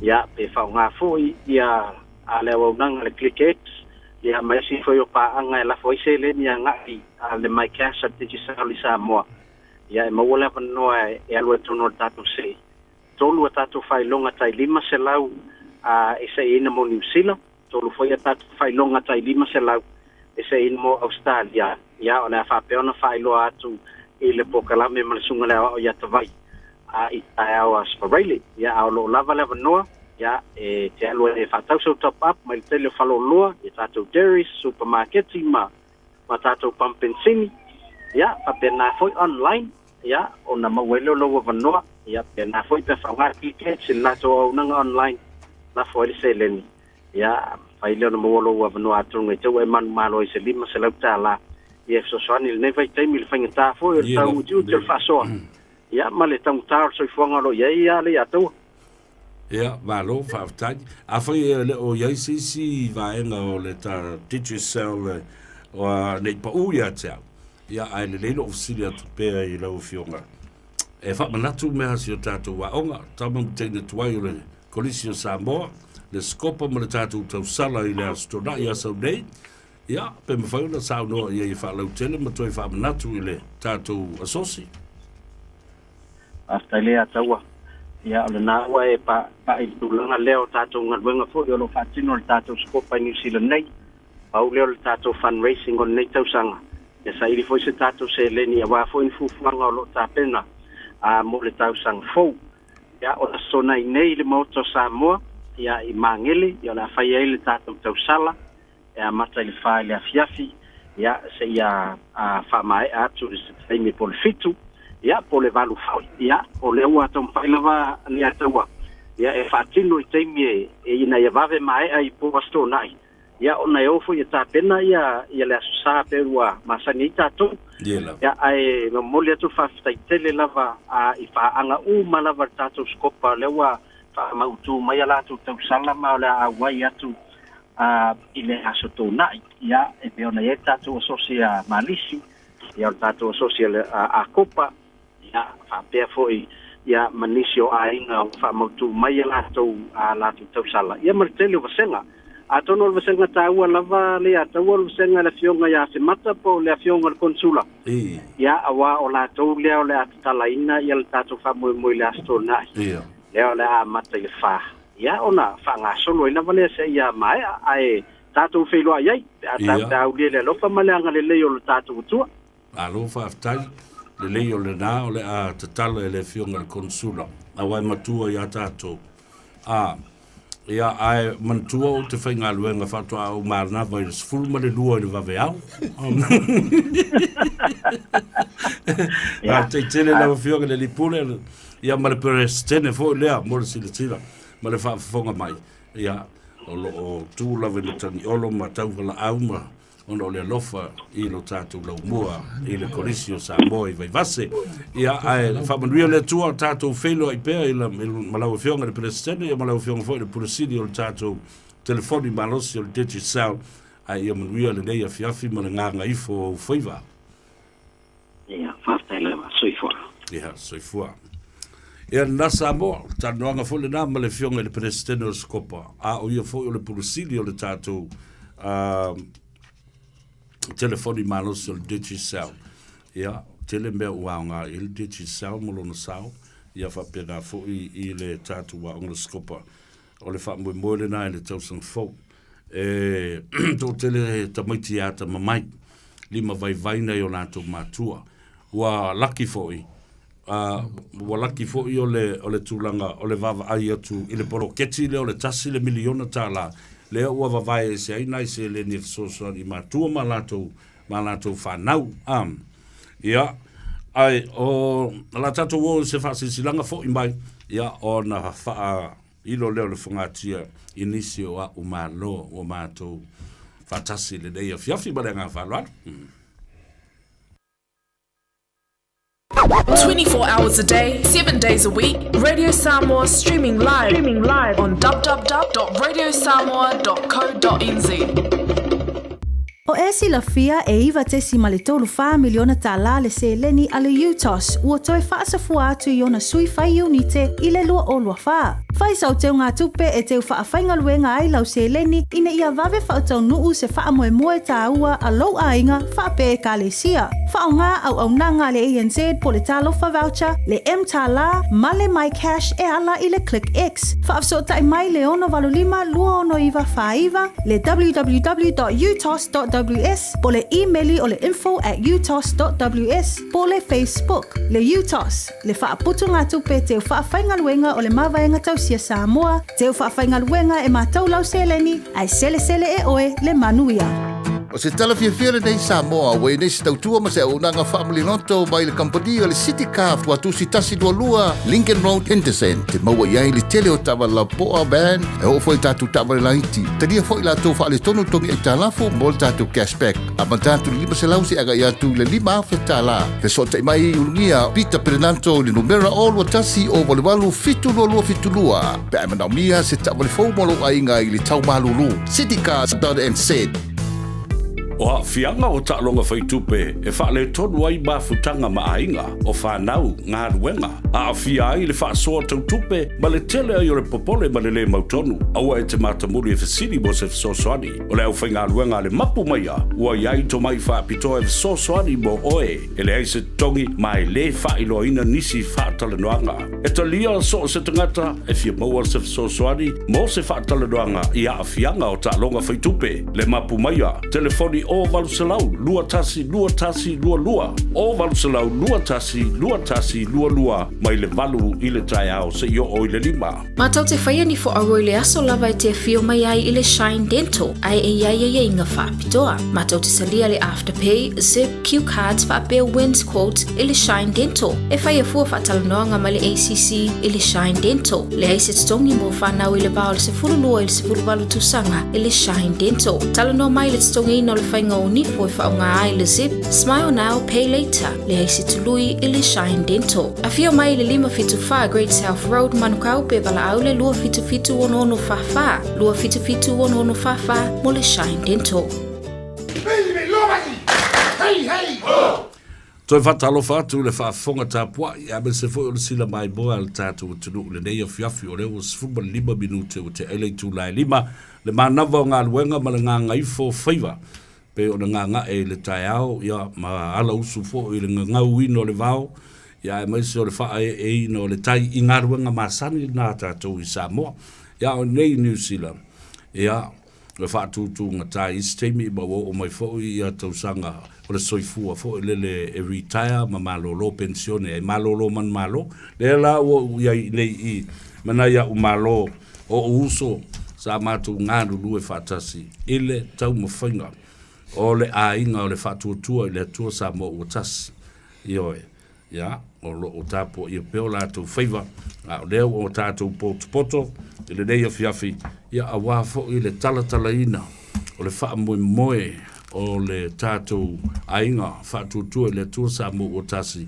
i le whai unga o le masina o November whailonga ina lea o le whātau sanga talu o na whaavai le tātou ainga whaatuatua i le atua sa mo o tasi ia ma le vaenga whaawhai o lo ua tū malo i lo ui tu watu le la o lo iai le fionga le te whono te lenga vai ma le malo iopu le au pepe ia ma le te lenga ia te vanga o lo uilo o ngā tonu ia whaatalo whaatu ma le nganga whaaloalo ta oto ia ma ta lolo lua pa ia ma mamalo wasa mo lua taulangi ia ai tātou te whiloa i le reia fiafi mo wholo whaatu i le soafa manu malo o le tātou le whaolo Jesu Kiriso o tātou oso la tātou tala noa foi i le atunu o le tātou ainga alor soi fumaruia la ufionga le te whono ma le autustusi po le fonga foi o le tātou ainga whatutua le atua Samoa fio mai le Montenegro ma alor soi fua le ufionga le akaua ia kanganga foi lo so akau le nge fiafi whaafikai Samoa le maualunga ma le whasaua i o pa ia i le koe au whangainga mai lava i nganga e se ia pa ia nganga fō mai le moku a kai maa se ia pa ia le kai ula o le kufinge ngai whirima puruku ia ave a wha mua ngā ruenga le akua whakalo whaku i lau fionga le ia kaua whapea whoia le fionga ia kusamau kusunga ia kusamau ia kaungu mai ngia fiafi ese le au le lei o lo wakali le ki o whoia e wha mau o lunga i lo wakali o sako ia malolo soifua manuia te lenga te vanga ia mai se foi o lai whaatalo whatu le tātou ai ngā toa o loo mai mua mai ia ma ia whaamanatu i pe ia te oe le lupe lua whalemana leo lo tū nei ia mai i le tau na tātou tango whaatimutemu iai ia au te tonu foi ua tūla lata i le atoanga o le tāpenanga ai na o ni nai vaenga ma whai o na whailo whaamanatu ia ma whaale leia atiri la whatu rodu atu vai ia whafkai ia kaua ngia fiafi mal maasa wali mai fo i mal fonga ma whafkanga ia whafkai fo i karia inga o maua i kongo o le Radio Samoa ia langa o kele a maka mai ale kamu whainga o le ngai vaenga whafai ia o Radio Samoa sa Faiva sa launga i lunga o kako Radio Samoa kai filau koe mo sa vangoa O le masa valvali mai e koe kau kapu e ma koe au kalu le wha moe pe o ngai ai. O le kau longo e fo ngai swinga la iki fo. Leo whako a koe kasi le masinga. O i ngō le masinga le wha moe. E pe ngai ai e mua la ka kou mai ku malo. Ku malo ia ua avea la kou lau. Ua mai ala le sa vai. E ku malo sa vai. Le ki ofa me le moku fai me mawhai. Ua umma le leia i ku malo sa vai. Kasi ali ku malo le koe kasi lako lau aveles kasi a ku. Ko i ia fo isala lilo. I sa funge sa maunga ma whangoli. Ia lau aveles i lau ia koe kasi. O la lau mai asa vai lau ai ku malo. Ia o le moku o polu. Ia e i ku malo e. Koe wha i ku malo le moku o polu. O polu lele ia vea. Ia e kai peo le. Ale paka i kupa i lalo a fa peo fa fonga mai a pa ia ma malu o i ku malo. Ia o le mea le manga ia le lau maka fasia o le faipule le fio mai le fainga malanga. Ia sila mai le o afio akur kako i ku malo. O i kupaka i pa i lalo le fale o mavaenga tita fua. O fale ali li lua koe lupe o ne semo. Fale ali kasi nga toe lupe o ne semo. Fale ali li lua ia maiava fui mono tito. Ia mana kako i ku malo si umu. Koe pau ngā i ku malo e wha. O lea e kokoe ia kako lau. A lea wha kokoe lau mo i ku malo. O lea mauar kaimi. Mankua fo i o le kaimi lea vasa mua o ki topa. Le fa ngaka umai al kele o ia inu makai wa inu umai kupe kongo la kang pe ngai silafia. Onga pe yang silafia sa vea sa amaka menga i fa moe. Ya felima se lau ya ticket ia lau yung fo. Ia arko kele o ngaka manga umai. Uma fuai yung ko si ilunga le lua afe ya yung fo. Onga le fo wa ia mai ku malo le HRPP. Lo a fio mala le ngengi si ko le o manga o mai ngala ku lau ia le ka fia le ka fia le fala o manga wilis la ko lau ia pe o me nga wala yo nga ko ka sa ringa le si lima se lau u fo ko pa wala ka ku fo yo ko me ka ku fo fa ka ko lu fu fa fo ia lau ko lu fu fa lau yo ko ia mangkua la ele o koe mamaru kaimi. Alonga winga pe kasi vai aso pe lua vai aso. Ia nga kango koe wa uma kako lau e pe ali kunga sa vea o. E sisi meo pa ufa mga kua koele. Whailau kusingei. Ngalo, o lono winga la lua se lau. Lua se lau ia ngfoa. Ia lau. Lua afe no foa. Lua afe no foa. Malo, ta ua tele na meo leu tu fa fonga bai. Ia suyo i tu malo nei. Le tu malo nga ngai fo monga numero lua. Na ia tato na so alo ma u tona. O ka musu foi ka u ku malo. Awa ka ke makai si ku malo ia ri a vertical. Ale pata i tu pa ilalo. Te fua tek Fale mavenga. Ia o fale alili tasi ma fale alili lua alolo fa mai. Tu watu e pe inale numera sa vea, mana numera ale lau. Fa mulmole te vanga mo. O leisi la sa vea o lau lea vai singa o kasi. Sunga yangi wava.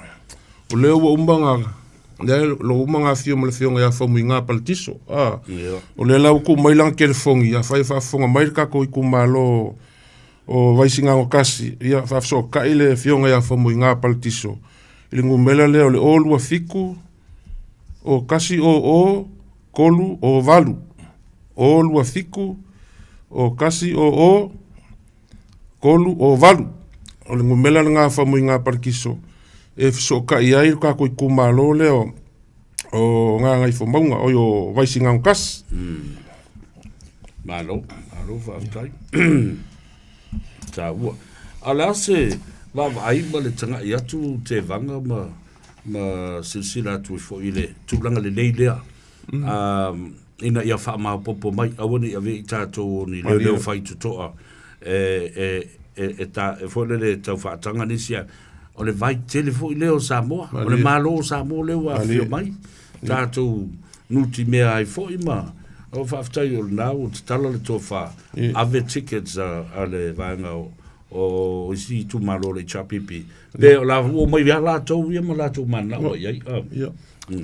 Ia sau no inga lau sunga sa vea oi nei a taua.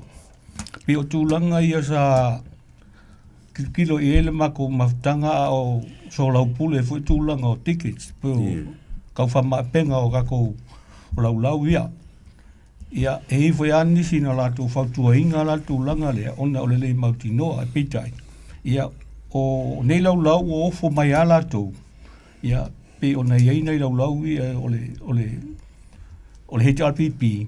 Ia mai taria matua taria mai fia fo il tatou maftanga. Ona le nganga le pe ona e tau moli pea. Ia ngā lulu e whātasi. Ia ngā lulu e whātasi. Ia atonu fo nei wha moe. Ia ora kako fusia manisi ole le talpipi. Ia toi ti mata ele o penga. Pe tasi la le va nga ta o tatou wha moe. Ia le pe ona e finia ne fiafi lau. Sunga le atawa. Alo whaftai o atonu wai. Ele iani si e whafi le moina ia le tatou vanu nofo o tatou lapa.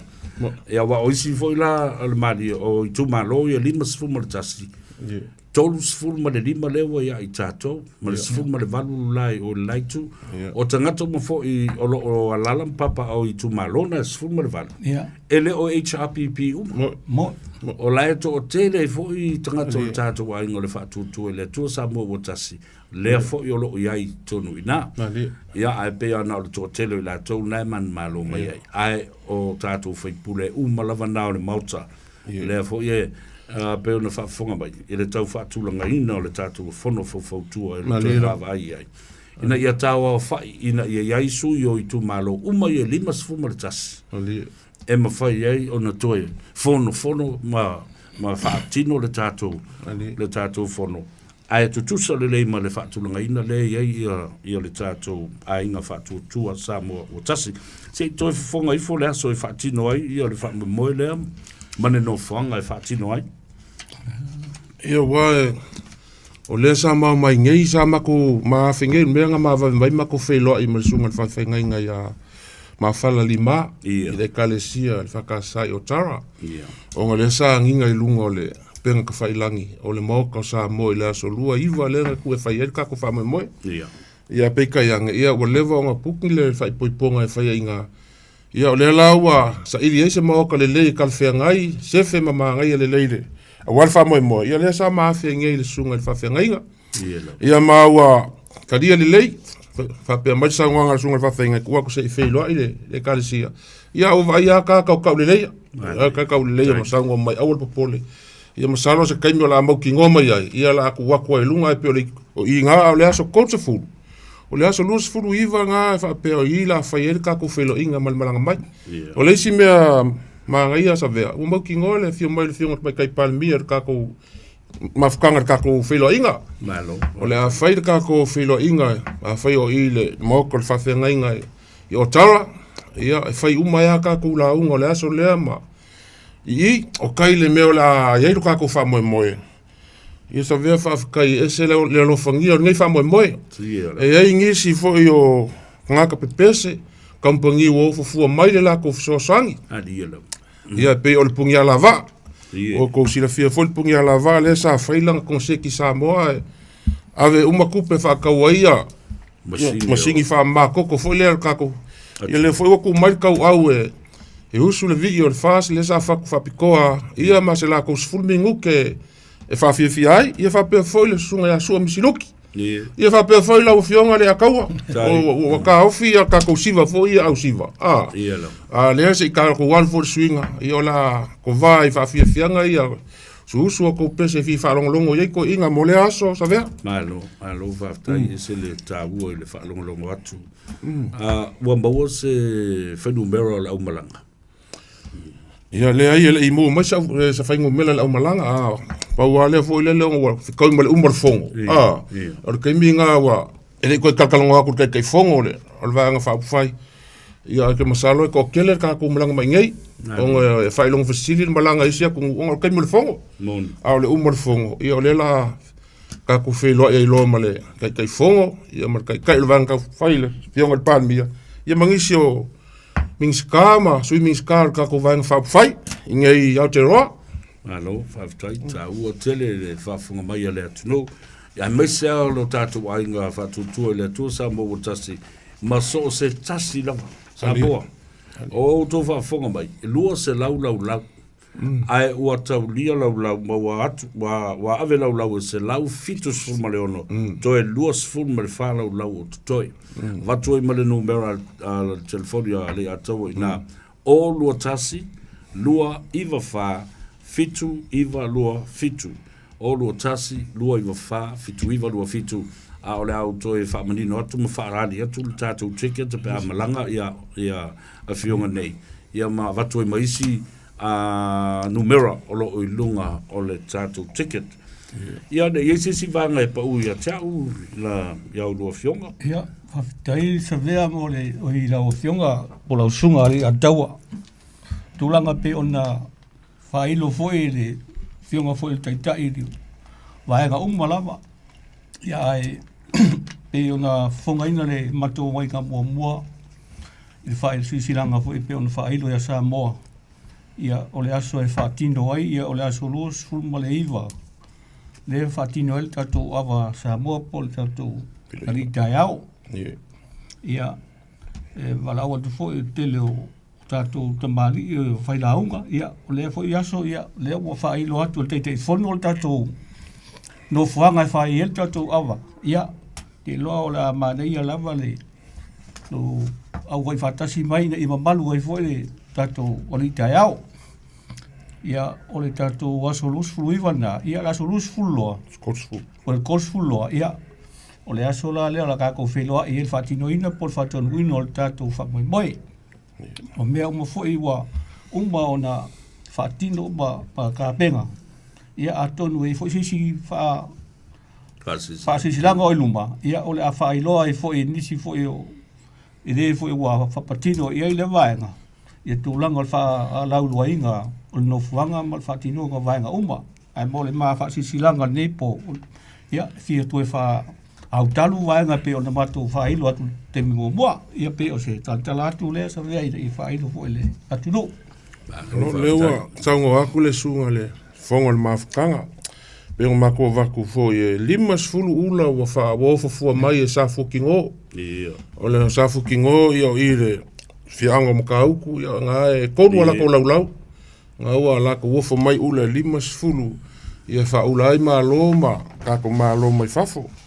Ia o le whamoe moi fo i kai le meo la whai eil whamoe moi. Ia security a koa ele mwhenga lako e ngofo ka paka fo i le whapea inguing sa whangu se koi kiki e aruko kongu pe security a koa whafo i ngā e le mwhaivinga ngā.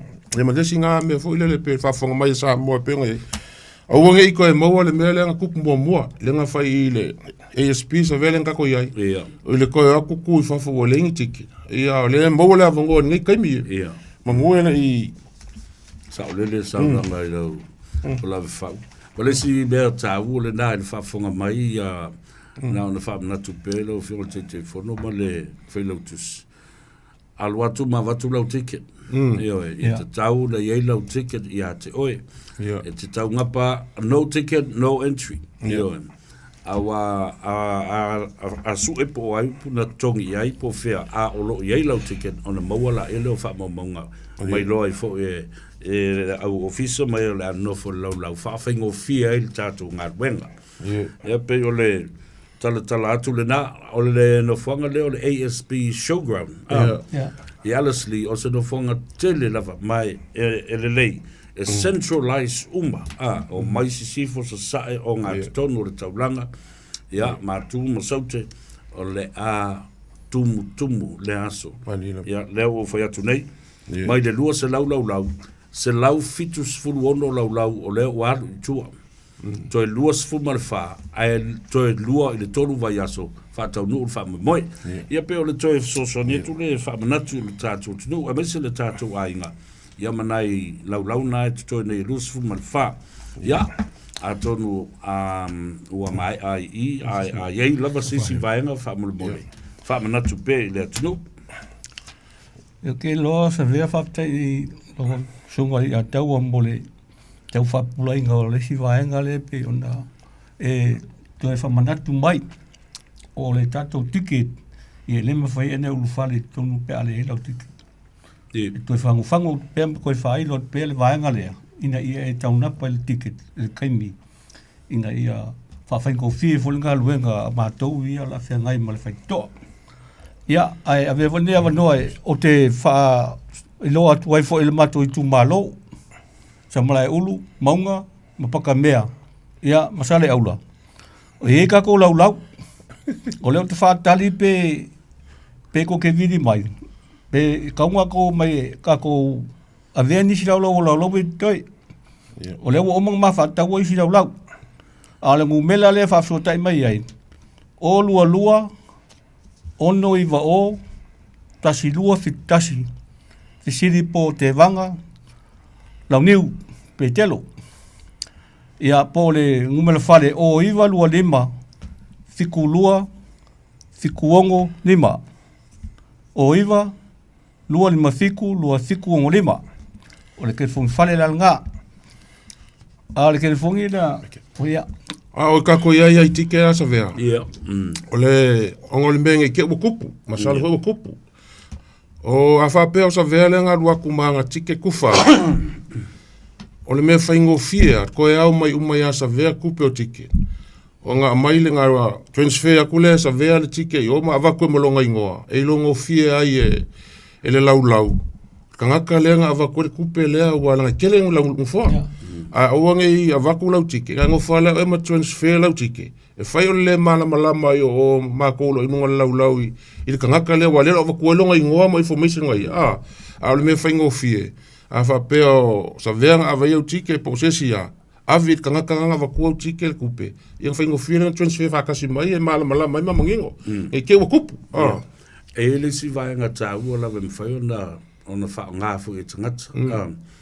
A whai o le ticket na watu I tau. Mantua o na ave lau tupe. E le mei au tawheta o le reference.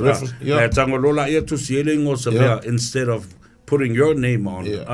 A tu sieling o sa vea nei lola ia. A le tu sieling o sa vea tu siela ia o le tasi lima o tasi. O le numero na o ticket na watu I tau. Ia o le si wha mamla mangal na e whaingo fia. Nai lolo walu vole le su e solo tangata. Se vanga nala o auto o mai sa o lave mai e tau. O na whaile ea o transaction. Ai wala le lei e wha sa oi le taimi. Ia. Ai le wha umanga leo. Mai whale ngana wha umarka. O umawhalka.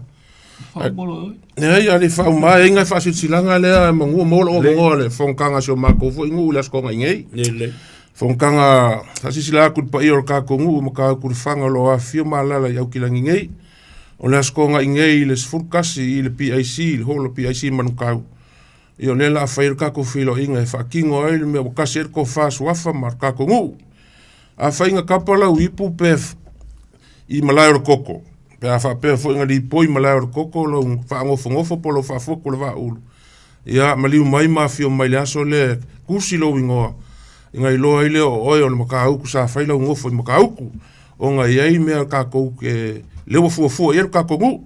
O whasi silanga le mor kako ngu whamole mole. O le asko nga ingei tsifuru lua, o tsifuru kasi. Kako ke whailoa I manukau le PIC manukau. Ia ua kingo le mea wakasi eri ko whaaro kako ngu. Vini mai ngu mela lea. Whapea foi kako ngu, a mese foi la ngu mela lea. Whai whaafonga mai ngisi o le kako ainga o le whaa sapora ingei o kilangu la ngu mela lea pe a whiwsoka I mai. O le o lua kasi, o lua ongo, fiku, o I wha. Au kele umalo o avangoa. Whamangu I ako leanga mo ngei ar kala mai lunga la kele. Ua sa ungi lea o la ingi usami morsu engor san pingi o te wila kai au. O le mea lea e whamangu I ako I kako au o la ingi usami. Ma mao ko Faiva nga. Sa ili lalo malo. Wa lalo e mawai malo. Ia. Mangu ia nge fiaf. Ia. La whakuia li. Ia vanga e. Whenska upu wham. Ma vai. Ia te loa nasa moale. Te au na. Tam whai moli atu. Ia. O le kamu whai lava e koe au kalu. Na kau koe whapula vaenga ua iei. O le memoni.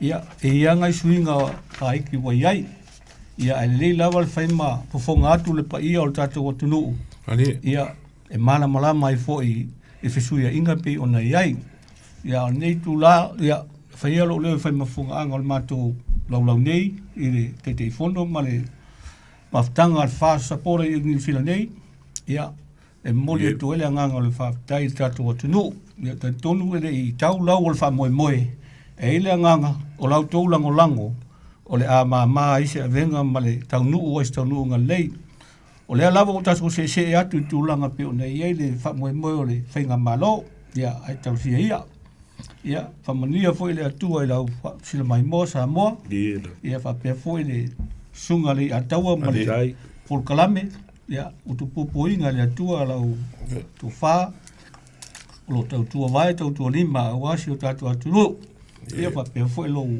ofisa ma lau au wa whapea foi maua le mato foi maftanga se malos i tau tua i o Samoa e ala nei au nanga ia manu e tele Samoa soifua ia soifua ia ma lo whaatai talai te vanga ia o le launga lava e pui ai San Murianga ia whapea foi o le launga lava e tu ia Samoa a tule la tai foi o vai malo ai ele malanga o lua fio e ale me na no langa ele foi stato filo inga ai sa o fa no vai atu o le usunga fono ale to fa ya awala ite ele na vai taua o te atu nai masina ia ai e o ina wa te atu ia futia ale mfaifa ngalo wa me marie o ite o awala ite e lango le chapipi a o lona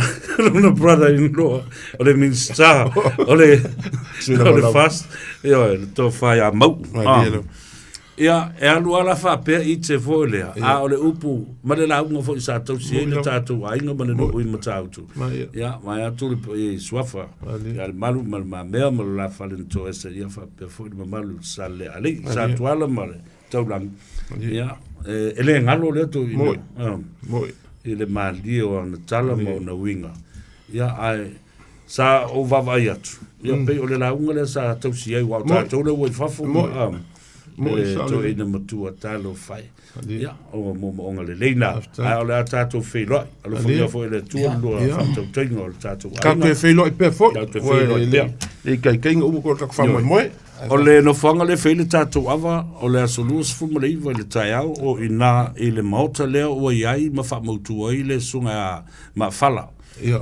se i wale le fe mai se la foku se fe na kalsia ya ka ko le ngai la foku o le la a ko fa mo ku ma se kai mi le i o ma ngai ma singa ya fa tele tai fe le peus ya mo tele ya va tai a soifo ya ia le nasa mo ua taulunga atu ia le vaenga fo o le au unanga ma le tautua ia ono le alofa le tatu mafutanga le ainga fatutua i le tua sa mo ua tasi ia po o le Fast Supporters Group ia au kilani nei i le aso luas fulu wae tolu aso i le ulo fulu valu fulu iwa tolu sfulu o tau sisila il belo tu lai mai luas se lau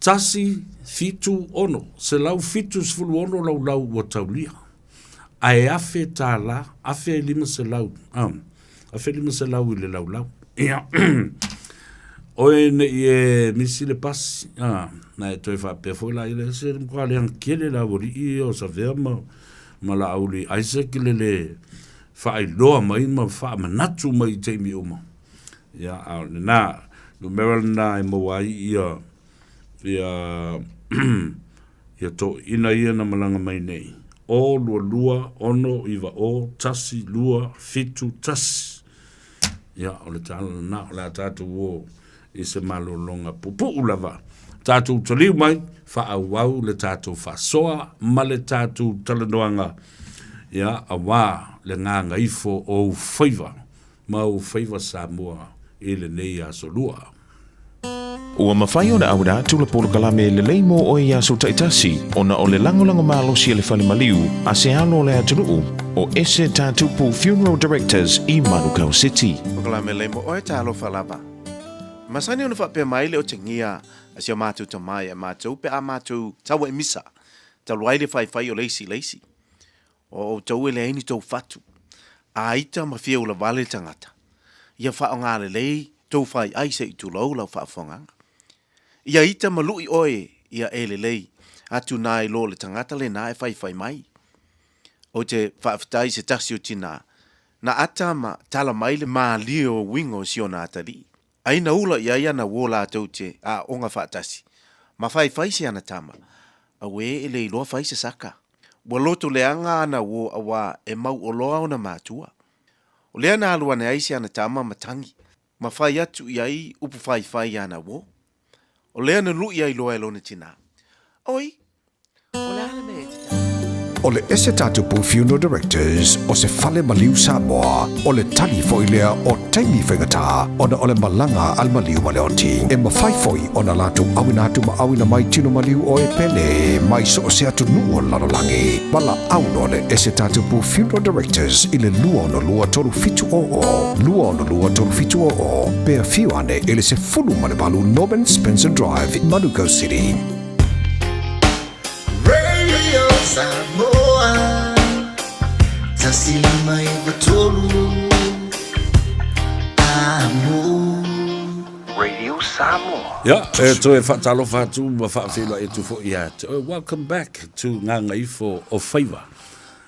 For those who don't understand the theme, Gagaifo of Faiva, or the topic, or the name of this program, it is about the sunset and the sunrise. So when the sun rises in the morning, people go about with their jobs and duties and whatever their responsibilities and work. So in Samoa, usually people wake up in the morning, most of them go to the farms and go, the work is pretty much agriculture. And others, like the young men or the aumanga, will go and pull and push their canoes onto the sand and to the beach and go fishing. Ua ngā ngā e o le la I le tai au I le o soa e o le la, ia o ngā ngā I le o nisi le whaatoanga. Au nisi ua ngā I ia e whae e le tai.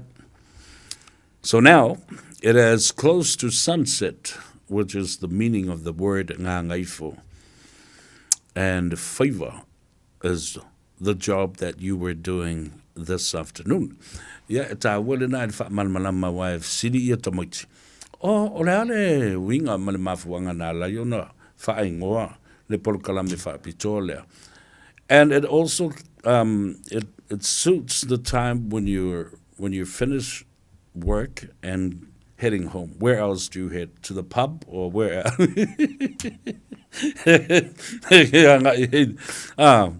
Ia le na tau le na. O le o fatasi mai le uso. Ia tele ai watu taulangi o le te lenga le muenga. Ai o fifia lava o tato e whaafsanga I fo I le nei taia, le nei a fiafi.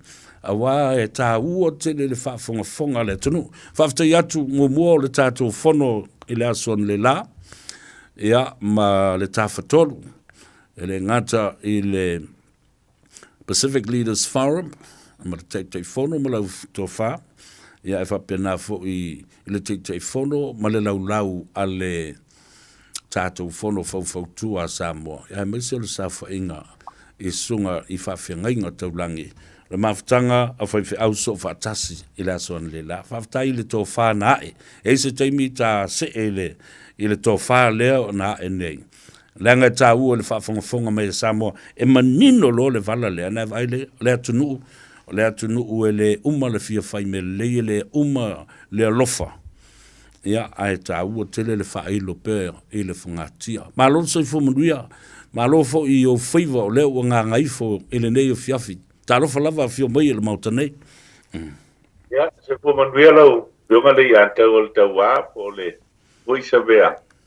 Ia, e sa oe, e iei le ngā e le tai au, I la tau e usu le tai au, e fwere Gagaifo I la tau e wha uma ngā runga le fias, Ai fa fea le a tau matele ai 24 hours. O le ala le upu e avi Faiva ia. Ole ai masi le malolo. Ya, se kua mau le fa foanga le tato tunu. Ne foi table por kalame nga Gagaifo Faiva. Ya, wa tute o lo fenga yai. Ia, malo soi fua madwia fa te tele la vail. Ile talia mai foi o le vala au atu. Ia wa o ta ua ta te ngālu lue. O le ta tiute le ma le tofi le fa fale o polu tele ai. Ia o feangi e le matangi ma le savili e fia fa fonga ta mamtina matua. A o se fe au ma se sa vali e momoli mai I maota malawa momoli atu momoli mai. O ta ua na o ni ave fe au. Mani au auna I le atunu. E ta ua ila. Le au le tau ai I maa le au ave fe au ma le au ave sa vali. La fa fela no toi fa fo I le tau sa vali. Don't shoot the messenger. Ona o ta ua ni ave fe au.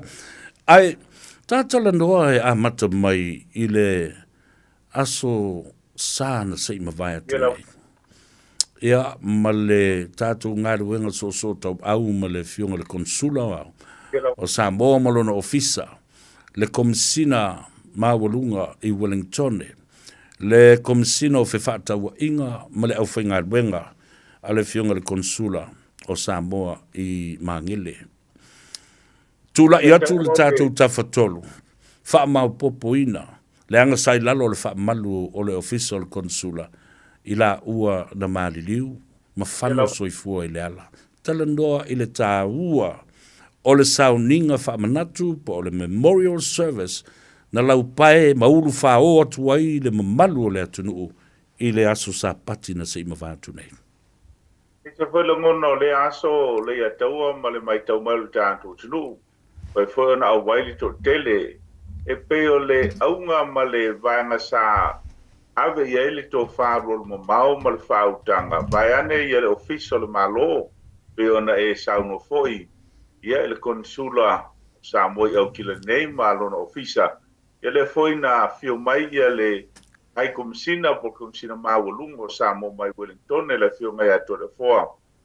Ai o le fisili e iei ni sa moi au kila ni nei. Peo le o I le vaenga sa ave iei ia le finangalo o le au whaingalo e ngā le tua ia a se finangalo foi o ainga ma so tanto vai vainga.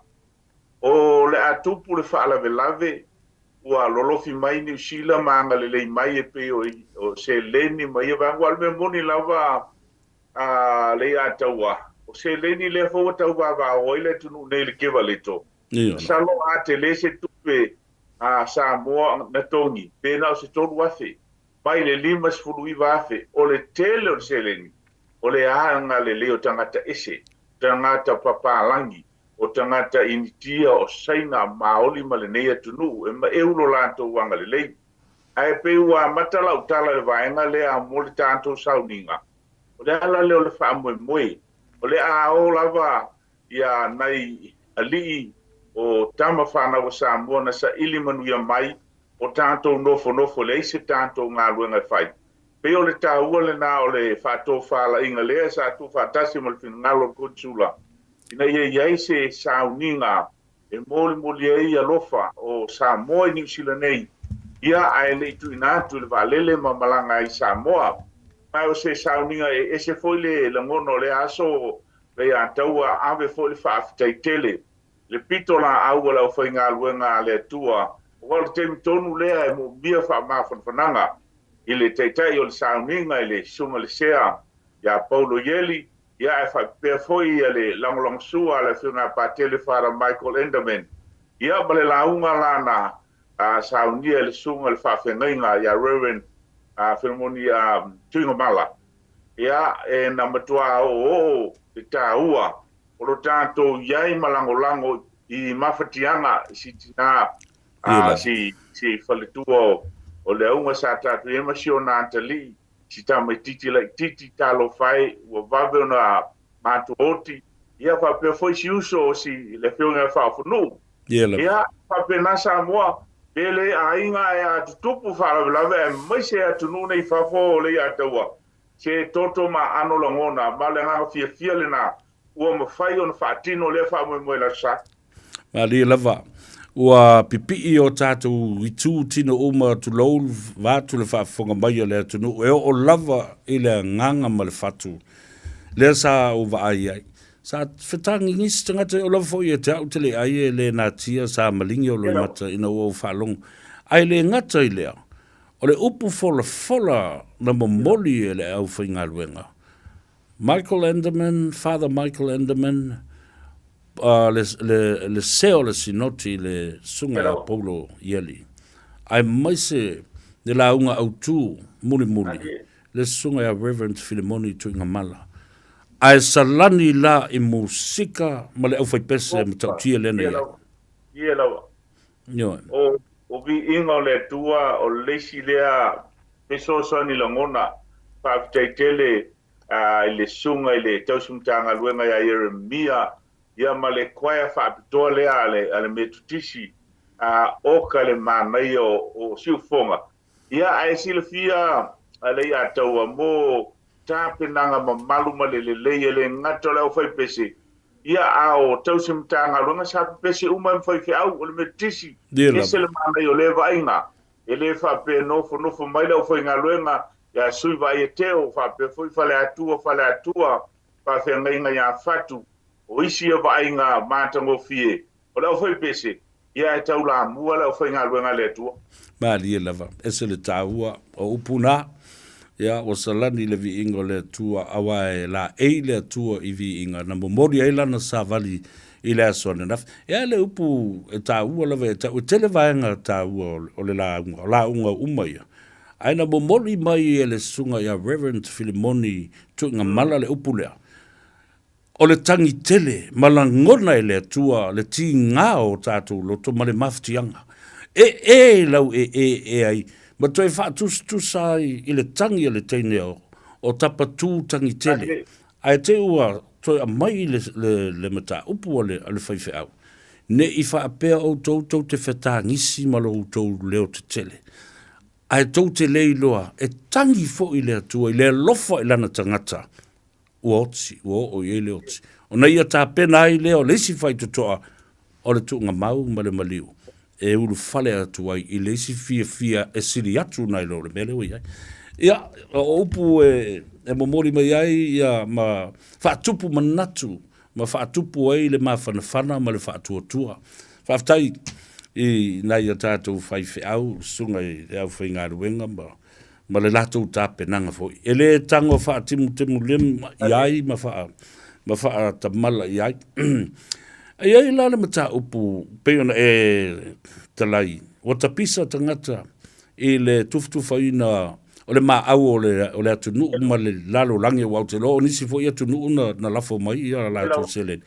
Langa o le sa, te le coverage o le New Zealand Herald ia ma tala lava e watu I lunga o tātou le tio ma wale sfasalau.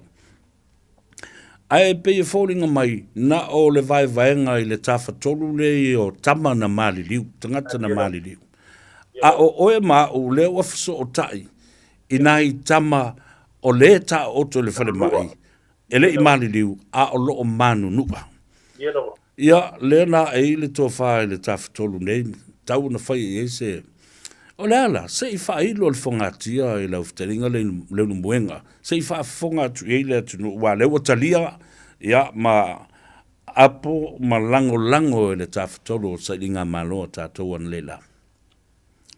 Lesi lea vaenga o le mai, o le whaatinuina o le sauninga I le aso sa. Ona e le I sila fia leisi tō tele, o si ali a luai lea sa anga I atu malana teu whungala au. O leisi lea tangata mawhatia la iei nei, pea e saunole I atau e whaifoi o le mawhatia o a ingo e o maridia. O le mawhatia o le tua ono le tangata na ia whaia. A o I lātou ia o lo o soifua mai le whaalawe. E ese foi mawhatianga la e tau ave lātou. Ono le fisili ai se a ua lai ai maliu tā vau. Le ale meu whaasao I nai lo uola ai maliu le unga. Vai ane le sunga ia wili. O la ngona a le mautonu ia o le whea ngai manai uso ia. Vai ane asuafa. o le sunga ia luai. O ia lea pe o le tai lea o le team lea sa ngā lulu e whaavai teimi. O ia lea o lo la vea mai o lo a whaina lo na ua vaene whaafonga le anturu. O leisi ali o le sunga ia sasi. O sasi o lo a whaina lo na tua mai i tulango manuanga ia o lo whaingatā foi li sa pali ma vaenga whaapea. O lo te talo pea o le sunga ia lapi o ia lea o lo i le fale mai lava o lo tinga inga. Peo ina tonu lea wanga i ele ta whasoa le ia antaua. Ina ua wha whelo i atu leo so ia lua i le aso lea ananafi. Lea sa lea. Ia o tawa ai atu i le mafatia. O le tala sa wha ai loa iai. E leo ngalo o tau e wha pitau o tanto whelo ai. E wha penale nganga wha matua. Vai ane le fina ngalo malto wha o le au mātutua i New Zealand nei. O lea sa tausa ili po feo i nei ali i e manunua. Wai le mwhaina tātou wolfal mai e sa tau fia mai. Ai vangananai a inga sa ono mawhai. O lea la ua maea ia le wha moe lava o New Zealand ia ua maea le sauninga. Ma ua wha mawai o le aso lea sa malangai ia o le waalele sa mumoli ai. Ai o leo wa ngai o tātou alofa i nai ali o lo soifua au ua wha manualia. Wa le tutusa le malosi o lo nuinga a whaifoi sa isi wha muenga o nisi ngā luenga whawai taimi. Wa te lelo lātou wa whaina. O le ala le nā o le finangalo le tāwhitolu e peo na ngā lue whatasi ai peo na e saunole i ataua. O lea o le a mata i le so. Ie se whaaputunga se leni e mawhai o na a whesosoani o le tōtolu o lo manunua. O lewa uma le whaamoemoe o le seleni o i lantou na mali liu e pe ia o na lausilifia le toe a whea le vaenga. Ai o le whaamoemoe lewa whaeloa alo ia o le so o le a matai ia le account ua tāpenaina pe 5 tāla pe 2 tāla o le sao lea e whesosoani mai na o le tasi ale masina e te tala ele account, tēnā toi ta puni fo ele o le tātou account. O lea e tāte tala noa le ia taua, a o lea ua whisotai mai le sunga ia sasi. O sasi o leisi ali lea o loa a fia. Na malanga whaatasi ma tino maliu. I le so ia na iuso ia luai ma sasi. Na whaisi ti lei o le lātou vā. O lea la ma te tala noa. O lea ua nofo le wafu i mulfanua. O le moe va moe anga i savai. Talo O whai. no pena wha pe fe tau le tau nu o le va lele, o antu le va moe o le wha. Ia pe tai wa ti lei le va pe ova le tu lai tau nu atu le lanto. A whaifoi sa iese wha moe moenga. E o nei ia tino maliu o na iuso ia ta vao ma leaunga. Ia wa ave i pia. O leo whaafonga mai o titala noa i tae so tainga tu sao. Ngā dila. O tēnā ia, e leo iai i fuafuanga o ta mau ainga o nei tama nei. E lei manatu e manunua, e lei manatu o le atuaina o i Samoa. O i la Samoa lo iai le tāno sanga. Leo le a whailoa e le a tau e se teimil tātou account. Ia o le a whailoa foi pe a whai o le a mautusi tātou give a little. Pe o no whaelo antu, o le mai tau e se le tu lai o nai tangata papalangi maoli mai se tunu mo e maliliu. A le anofo nofo Samoa. A iai la se alofo Samoa. Alofa i e o lo feola. Pe o no whaelo atu le fef nei. Ngā dila. Ia, le nā, o tau whaafonga i le anu whale o le sāwali, le nā Samoa, mo mori atu i maota malawa ma ai o finangalo manatu e no whale a sātu ia ma. Ai o le a le tau fia i lava.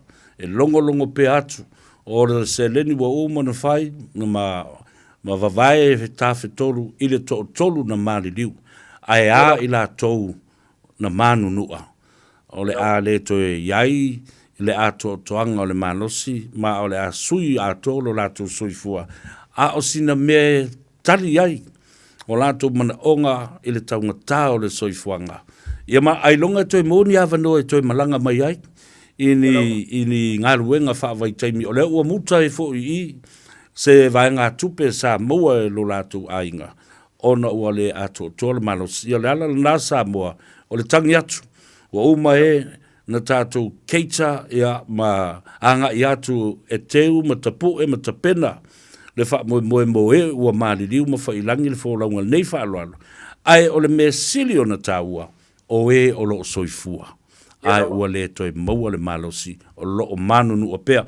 Tātou tatalo mo le uso ia lapi i le awa o nau te whaalongotu pe tusa e ono le valu i tū la o lona tautonga sa whai le vaso na se ima vai atu nei.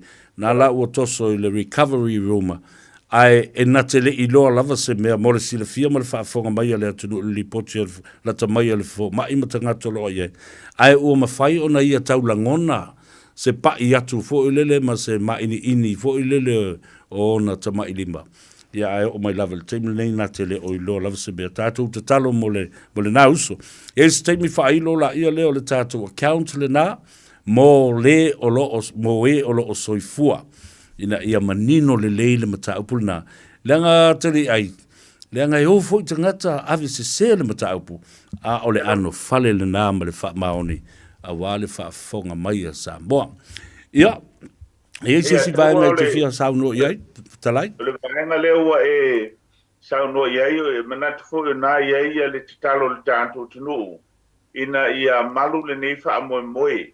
Ai pe i nei fa pe o lai ai ia ACC o lo ia insua o mea na ono tulango tau i o afianga ai o alo faanga pe o na tātou tulai ai pea la a alu i o to sivi e failisiaki pe alu ia pia e failisiaki e alu le vaa e alu le pasi to e alu le si pasi ia a le mo le vaa ia a no foi muli fanua o ina la lea ua tula iai lo tātou whaamoe i New Zealand nei, mai se le tāwhatolu, tātou whonofautua Samoa i au kilani nei, pia foi le tāi o Faiva i le whono le Pasifika, ia ma le mawhitanga so whaatasi a whaiwhi au Samoa, paiso tātou Samoa nei ali o lo a fia le sunga ia duai, o le sunga ia sasi, ia ma le sunga ia lapi se teimi, mautuf so ta inga ma le ai ngo lapi e tau mau o lo malang maisi o na tina ia e whaafea o na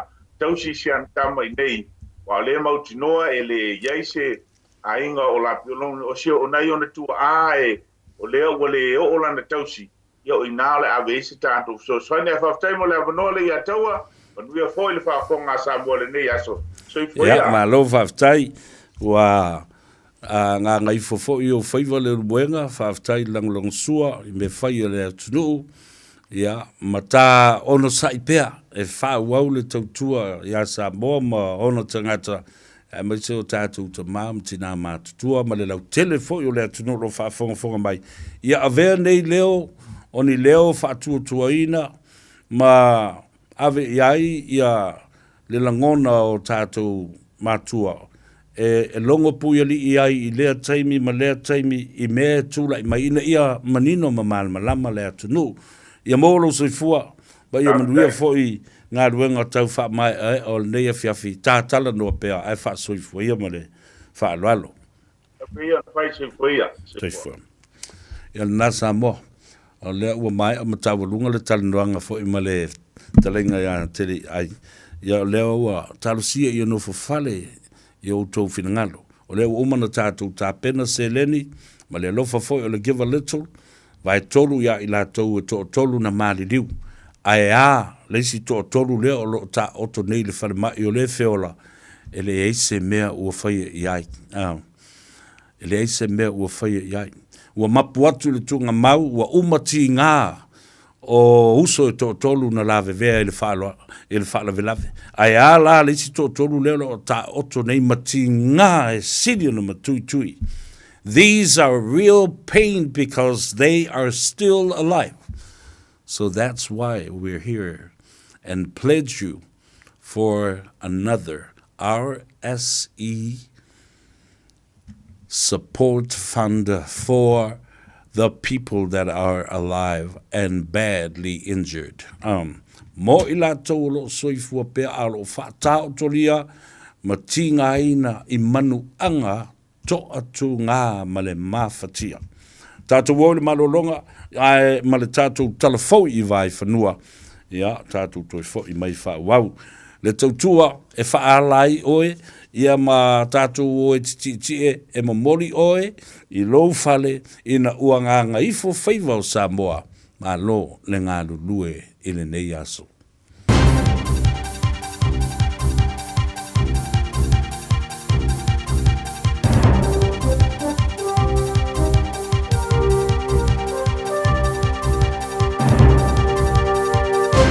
In this update, 2 North Island mills have failed to strike a business-saving deal.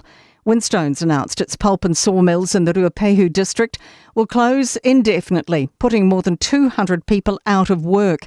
Ruapehu Mayor Weston Kirshen says the company had been talking with the government and electricity providers trying to save the mills, but with no luck. Philip Polkinghorne's become emotional in court today as his wife's old emails were read out. The Auckland eye doctor is accused of murdering Pauline Hanna in 2021. His defence says she killed herself. Thomas Rice has more. The trial's now in its 7th week in the Auckland High Court, where an IT expert was called to speak on messages and emails from Hannah's personal devices. Polkinghorne began to sob as an email was read out, discussing him not wanting to talk about her work with Hannah.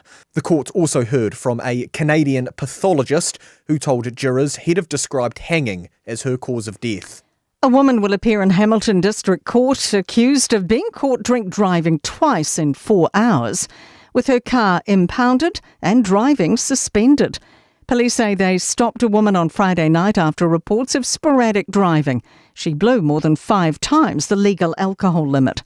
And they say more than 3 hours later, they stopped the same car again and the same driver blew a similar alcohol level. Chrono working could be the next employment fad to wash up in Aotearoa. The idea is workers choose hours based on their circadian rhythm instead of the usual 9 to 5. Robert Walters Commercial Director Stuart Nash says people have worked to circadian rhythms for thousands of years. Nash says working this way optimises output. What we're saying now is, hey, you know what? The best way to get productivity out of the workers is just let them work when they're productive. But I will say, this is not an excuse to be lazy. That's news. In sport, the Warriors NRLW side have made their first signing ahead of their return to the competition next year. Kiwi Ferns fullback RP Nichols will rejoin the club after stints with the Raiders and Titans. The White Ferns will head into next month's T20 World Cup in the UAE with a fresh perspective. Their squad includes 14 of the players used during their 5-0 series sweep at the hands of England in July.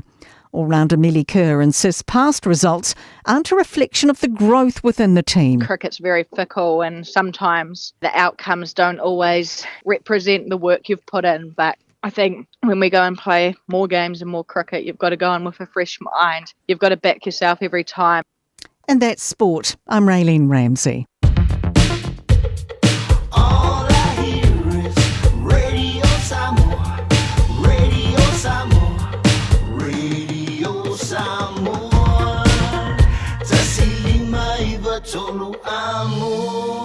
Radio Samoa, kasilima I wakonu amo. Masala ua e vaai I fale fo mai, po o taa vale ale fono ma e whape ane, ua nao au aundanga tau soifua malolo ina, ma nifo mātau te whaia. E tele le whasosoani e maua ia mātau. Whasosoani mo le ola manuia o le mawhauwhau. Polo kalame e tau fia ai le tau mawhatapaa. Whasosoani mo tina ma pepe. Whasosoani mo whaia o siaki I le whale mai. Whasosoani mo sauwanga I a inga. Whasosoani mo whanau ua hiu ma le aonga. Mo nisi whamatalanga, tanga I ane I lupenga ta whailangi www.thefono.org. Pe vala au, le o valu selau, fono for you. O valu selau, tolu ono, ono whaavalu.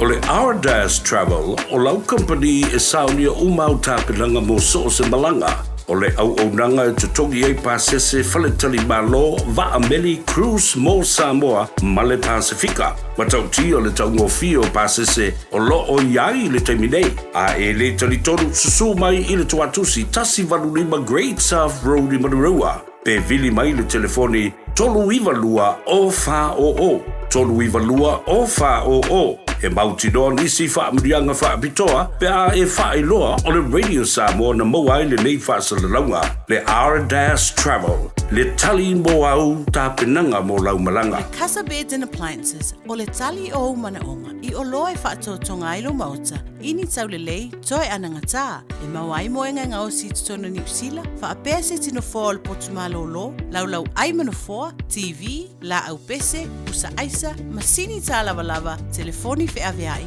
maisi. A whiu ane loa I le whawhituwha Great North Road o tau, po le tolo whituiwa Great North Road I Henderson, le Casa Beds and Appliances, telefoni ovalu se lau, lua, 555, ovalu se lau, lua, 555.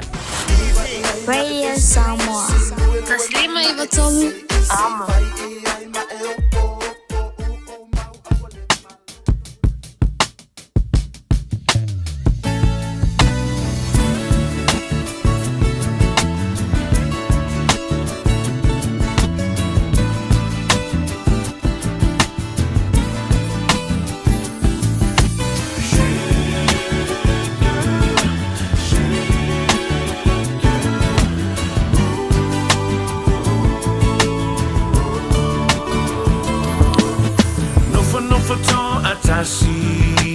Ile malu afi Hangi mali mele matangi Fa asolo lo uma fofau A osifunga la au Fa amali eina Lo utu ina nau Mo nga wale mauti noa A oai e sana ingoa Tingea se ifa alimai Walalele o ileva ai Via toi te patasia tu ya oe Me ete tali mai I oe Tingea se ifa tali mai Walalele o ileva ai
Tasi ile malu afi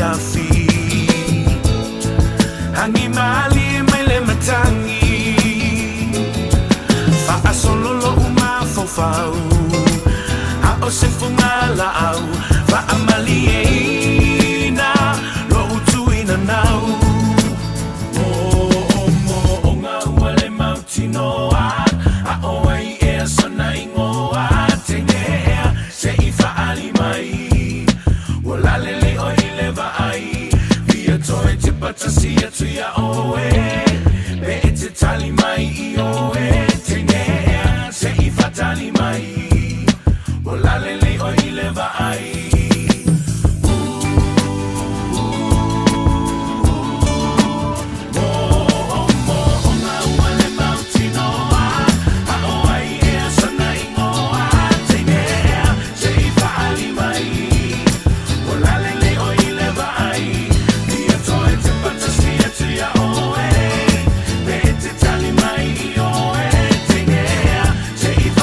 Mai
matango fi na wa ilala be asulu yena yo love nuwa le moana ila ile masina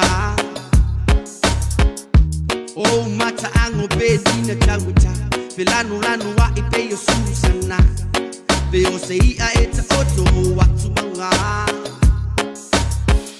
afai tele tele tonu yo winga mana suma tama futa o tele pelo ya te ole la masu e yo tua o ila umasima o tomoti no a bisia o ya ole ma we papa sa tawo if a man la la ya lo mutulea la fa ya lo mutele la valea ba le lo fo ile ya e ma fo ile fuli malesea if a man la la ya lo mutulea la fa ya lo mutele la valea ba le lo fo ile ya e ma fo ile fuli malesea hey hey hey hey se la fa ye aurele hey hey hey hey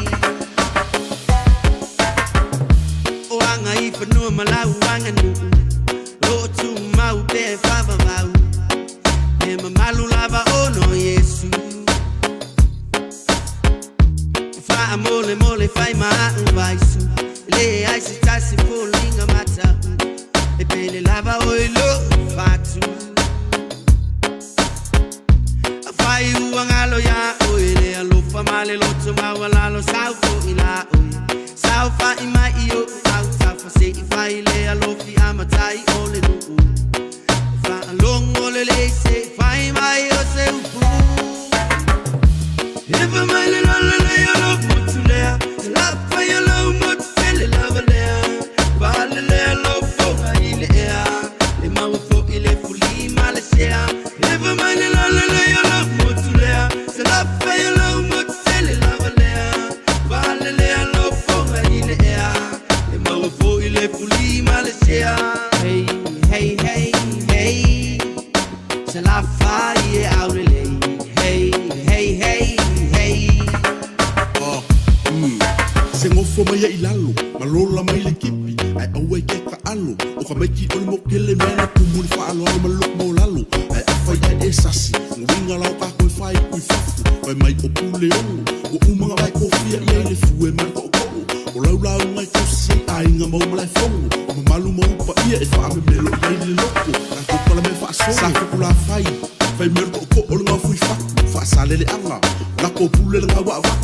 anga e mo mai pule sale aula vai ko pule malai o fa le nga fulu ma fo fonga anga i fo mo fa mai e pule sa fo finga o lo malai e si o si o mi e fa le lo ku vai singango le ku malo e pule a sa o lo malai fongo o maki ai ku au pa solo mai le ku sale nga o le kala mala mai ka vai ka si fa le ko il malai le ka mau a shaka palau di sifo ma palau le fa le fa e pule palauli i lo malai fongo i vai lo a se u a ko kingo le kama ma au le lei sala fa ye o nga mo pa io le kala le lei mi kai le loko fai ma sei wa sa fa la le lei le mo fai ma fai la sala fa ye au le lei if a man la la la ya lo mutulea la fa ya lo mutele la valea va le lo fo ile ya e ma fo ile fuli malesea if a man la la la ya lo mutulea la fa ya lo mutele la valea va le lo fo ile ya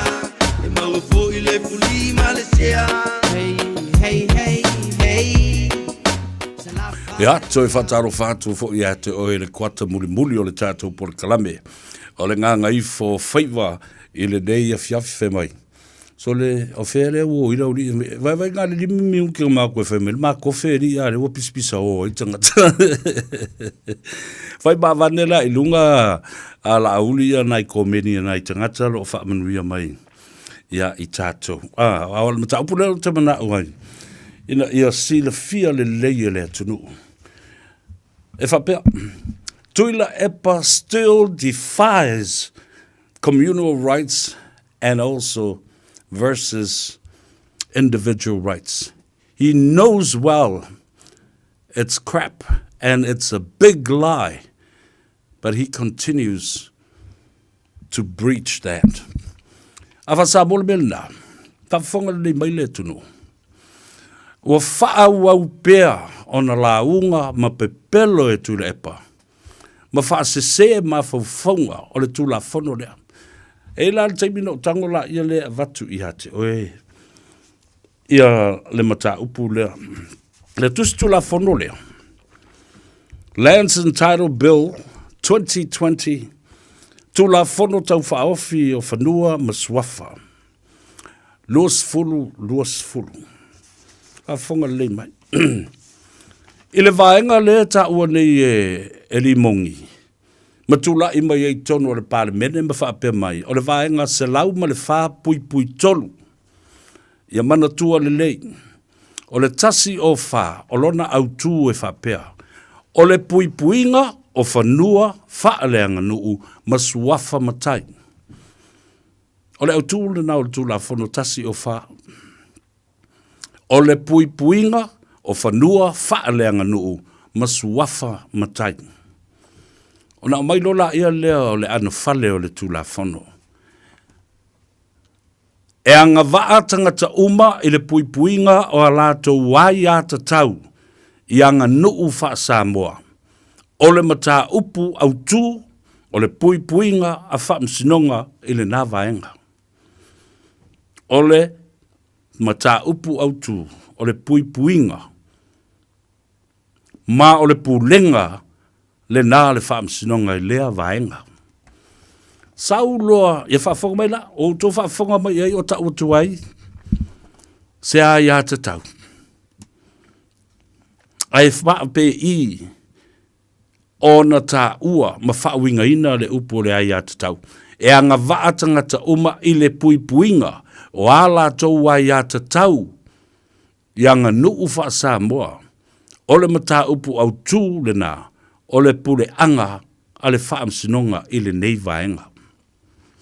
O lona winga, tangata uma lava. Nai a fia uma ina. E leo whaapea mai. O le pule ma malu a lii ma whaipule. Ni whaala potonga tu ma oti e au fia ai e kalesia. Get this right, ladies and gentlemen. Whaafafonga lele mai lau ili nātu la whono. O mai la ia lea I lona wha Beretania ina. Article 104. All persons are entitled to the protection of their customs rights, and it's the subject of the jurisdiction of the court in this part. There is no word of communal rights ever written or spelled out in this article. Bingo. O to va fonga la e fase se ina. Fe mai o le na o tu ia te tonu. La na tali ia ile le fionga te mai tai parimia. O mai a mail tu la fono. Fea o tusi mai e se mea fa pena Samoa. O to o mai Samoa o fa fonga mai fai pule o I tu o mai lua o le pale mene. Get this right. Esa o le fionga te mai tai parimia. E le ai se tama inisi, le ai ni mata itusi, le ai ma se mea e la vea mai ai, se upu, watu itutonu ai ata tau to o tele, a pule ngā li I me whai pule, o se nu. O tau sisila, ma whaafafonga mai ai, that is word for word, o lo tu si e tonu o le whawai lea, ioi, te unga I o le whawai, ai, o le ua whai atua ua maua le leitu le epa. Maua le le parimia. A ua matua le I loa lava. Tua I fifiti I fea. Maneso a tō le tino. A maka mai ai le vai sau lungo le ngo o alu waku le mangawa ma le papakua solo whapengi I mamaka. Lu le ulu. Le ua o mai tangata lautele. Le wa whaali li watu e tangata lautele, ai maise le nei ngā ruenga ma le nei au onanga o le ngā Gagaifo o Faiva. A wai koe loke fo I le asko ngā I pe o pese atu wai. O tau vavai e le matautia. Le ai se upu. Le ai se matai tusi. O tusi ai tono le tulafono. Na paua lea. E anga vaa tangata uma i le pui puinga o halatu wai a te tau i anga nuu wha Samoa. O le mata upu au tū le nā. O le pule anga a le wha msinonga i le nei vaenga. That is all. That's all that was written. Au le wha manino mai e tula epa. O le au tū le nā. O ai a te tau uma nā e pui puia. O anga vaa uma nā o tangata. I le pui puinga o a lātou wai a te tau. Lātou. O le upule nā o le wha mafa mai. Lātou. Oi la lātou i wha sino e. La mena le spela mai e matusi mai e lalo. Pulenga mamalu ali me fai pule. Spela mai. Pulenga mamalu ali me fai pule. Pulenga mamalu a wha la putonga. E au fia ai ma pulenga e kalesia ma le fono wha vai e kalesia. Nothing. Nothing whatsoever. To e sau i la i le wha peritani e ina nā. Vaenga le tulafono. All persons are entitled to the protection of their custom rights, the subject of the jurisdiction of the court in this part. E lo wha pia mai, all persons and all chiefs and high chiefs, or all members and council of chiefs in a village or in a district, nothing is spelt out in there. But the interpretation de wa mai nei, tu sa o se mea o lai na ona wha malu mai, a ua le tu sia la i lalo le tulafono. Le tu sia i lalo. Le spela mai. La mea ule spela mai ai. La le nai le o no whai atu. I fi naunga nei. Feso soani e tu ai. I le tala pepelo wana au mai lava le pepelo tu i le epa. Pelo mele pepelo e nei Donald Trump. Na au mai lava. Ia li mwhai pule tangi pātū. Ona ua tasi le tangata e manu malo. Ai whaia ina popo le pulenga mamalu ali i mwhai pule. O le slang lea na whao ngai le tamaloa. Ina ia tā ina mai ai. Ma whauwhaunga o li i mwhai pule mamatai. Tupu mai e mawhale o polo o lato wa aia le nuu. Ina ia whaatawa ina i o lato ma whauwhau o le mea le ua whai e tūle. E pa ai leiloa, le ai ma se mea na tū sia i to tonu o le tustu la whono. La wha whea la na wha umin wha valea lea tunu. Tūle e pa, le ua whai atu. E le va lea uma lea tunu. E te manatu, e te poto na a oe. Mana o oe e te iloa mea uma, le ua whai atu. Lei a tau sa vea leu tau talatu e whai ma whonga tau mure o le atunu u le langlangoina. Le tau tua le nei. Tua tu sao i o luma. E te pepelo le lea ma. Lea mea ua whai. E tau whaalata. E tu tusa le lei. Ma le tu sio le tulafono. Ai ana le ta pisa Samoa. Tau te le oe avel tulafono e toi wha savali tua. La le mea le ua whai le teimi le. Leo toi fa savali atu tulafono, fa lua. Ai na ofo ia vatu tulafono e fa savali i le teimi mumua na ua tapisa le atu nu. Na o lava. E tau fa fuata ma tau fua se mea. E fa linga ai se fa talanoanga. Ai li fa pea, au mai o tau fina ngalo. E tusi ai le tulafono. Au malu manongi i o tau fina ngalo ma le tō wha ma le whautanga sei. Ta pena ai le tulafono. Tau te o atu, wa umana tusi le tulafono. O ala aisi mea ma le mai mau o le taimi ma le savili au mai e tupu mai e. Ta maari i le whale o polu. Ai maise fo le pulenga malu ali mwhai pule. O le a le si pau e toi o mai wa umana o tau tusi le tulafono. Le nā, lea la o avatu ai. Ma le nganga whaaloalo. E alana si ilo leo. O lo ino i a mionga ma mea, ma tala, ma upu tala, pepelo e au mai e nei tangata. E o mata mali tangata matua tele. A lea lava. O matua I mai tawina, mātangi ai, le tala pepelo. Se tu le pepelo au matua tu uloa. E fia e lau pepelo istangata. A lau atu pepelo o matua oso le fali. De lau o fea tuai. To e saui, all persons are entitled to the protection of their custom rights, the subject of the jurisdiction of the court in this part.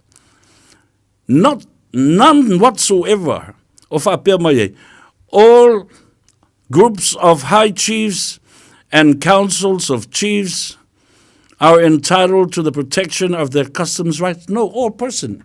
Each individual person.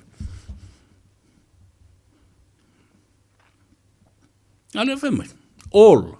Lono winga everyone. Ele o whamatala mai ai, ma spela mai ai. O le whaalapo putonga. Po whape mai lola. Every group or council of chiefs are entitled to the protection of their custom rights. O le theirs lele whaanga mai I. O le possession. O le tangata e ana ia lea ia te tau. Le nala ia, le whaingo fie, o na wha malama o le mataupu. Ina ua mai o na mātou whetu nai, ma le tō tele. O tangata e malama I le tūla whono, ma le wha winga, wha matalaina o le tūla whono. Le ai se mea na wha se e ai, le tūla epa, ali ma fai pule fa fonga o mama ya I tu malo wasa ole mate I tu malo to tolus fu ma le lima na e la tu tele itali tu wina se mea valea fa pea ona o mai leo la utale no na mata upulong lua sa no tu lepa ole a fai le fainga palota ole a mati le tila lava I le vava ai mai I tu malo te tasi uma e lima sful tasi I le aluatu o lato faipule, e te pe a faila na palota tau wala au. A whangsamo, tu la whono le maota, o le fufonga whetalai e ngafa ma le vaenga lea. E leo se fufonga whetalai whaatatia e le awala na te le malama I ona tofinga, na te whaailo ai le whangatia po o tali I oe pe te le whaipule.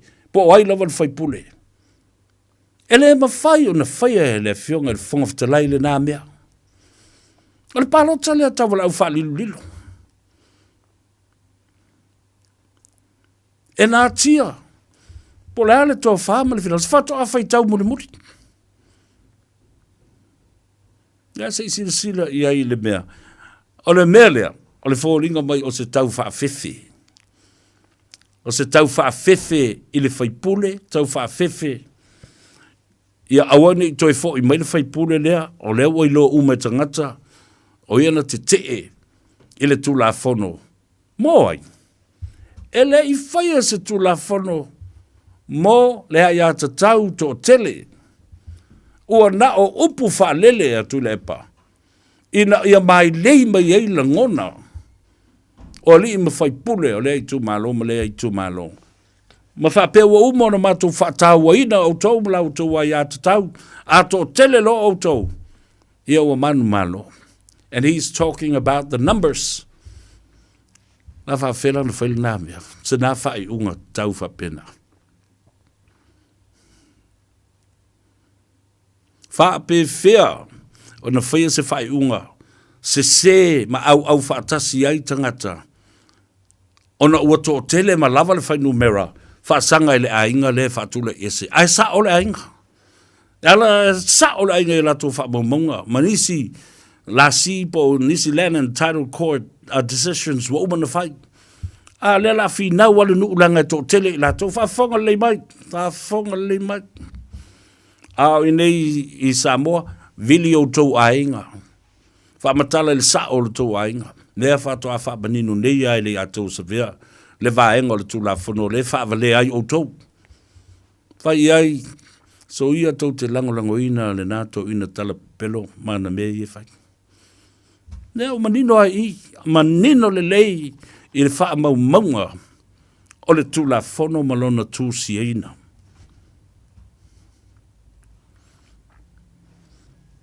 O tonu, tō tele whai pule lei o le HRPP. La tau te le taliaina le tula fono. La tau te ena le whinaunga lea tula. E pa wafo e le se tula fono iai. Le se meo iai.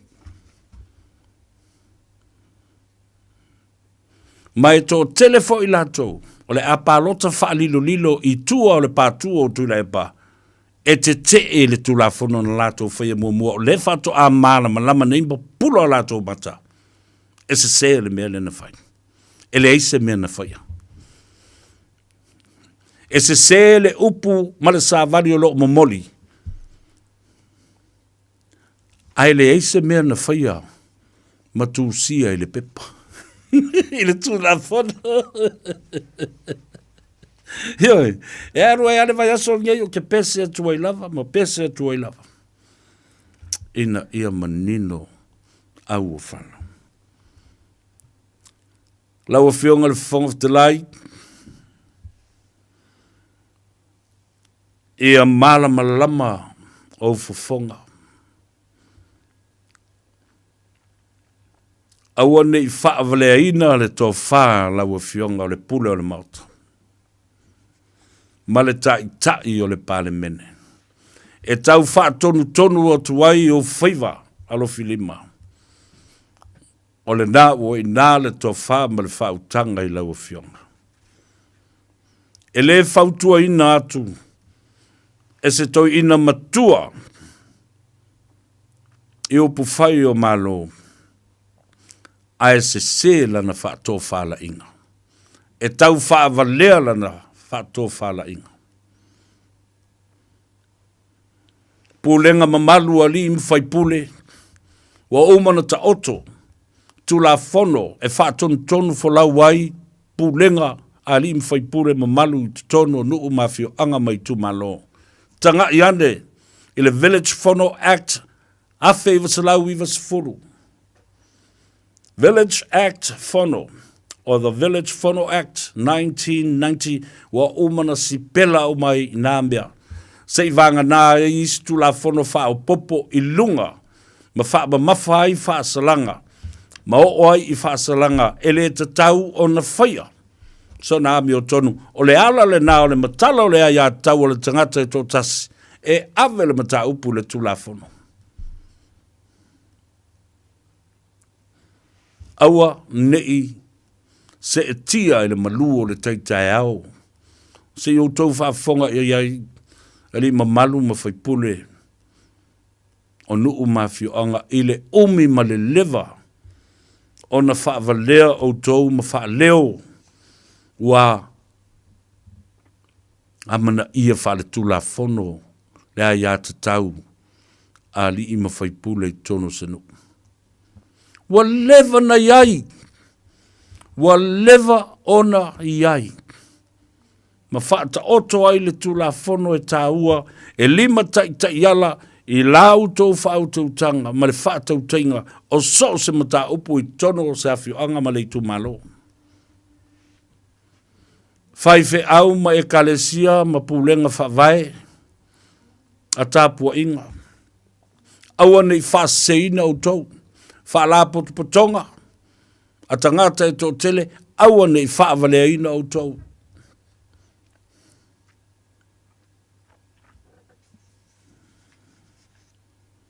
Lau o fionga le whongwhtalai. Wa e masani o Faiva mana ia mau tiute I tonu le mauta ma le palemene. Tu la whanu tu mau, E le whaailoa se ingoa o se whaipule. A o lea fo ilana pālota pēna te pēna te taliaina. A lea sau notu le papeu no avatu le te mumua. Whamai o lea pupula atu o tō i tū mālo. Crap! Ele talala na mai PS. E te lei loa fo i oi tu le pa. Po aina pālota i lau kamalele. A lea o te whai atu nei. E to a tele whai pule o le tia apipi a lai ngu le mata upulea. O isi lai tutu la i luma. E mi milo mai nei o mai whai le lato palota. Ta lia le tō whā ma le lafo le malo. Ave ese ia mea. Ai le ini mea ave se a walanga le ini mea na tusia ina. Ala. O le whā kele sa vidi i o ngei me whai. Malanga ai la ngono o tangata. Ai a maniro nei mamata mata lele i tangata. Mea tonu a lea na whai nei tule e pae tau le abuse of power. Ua nofo ma wha leo. Wha mai vai o tau. Te mua le nei wa se mail whainga malo. Le tia pipi ma nei whai le tu la fono. I ai au tau ai ata tau to tele. I le tu la fono. A lea mai nei spele le se mea tasi o iai. Ia nga ko we ale o makai. A mese matai fo i au whaatasi. E whai kengi ma la tau mea. Abuse ai le power. O le whai unga lava tātou te whai i nei. O le whai unga le nā. Ai o le vai fo i o nei a inga matangata te tō tasi. Ua le o ai e ave le mata upu i le wha msinonga. Wo ia ia lātu wai a te tau. Ona o le toa tele le whai numero lawa i o. Ne ua whai i le whai unga. O nisi, nana whai atua le whai a unga, o le whai unga, tutu lo mao, tā pena mao esi. Ai a le whai unga sa iei mua. E wha tea oi ma le whai ngā nuu. A whatea e mara whainganu. Ele e alu, e te le alu ese mara nuu mau, ele mau mea tōtino mara o whale. Ngofu e ao ele ko whale, paole mea wa ele ko alu laso ngofua, pa e ko alu i ni mea le whainganu. Umana i fo le nā.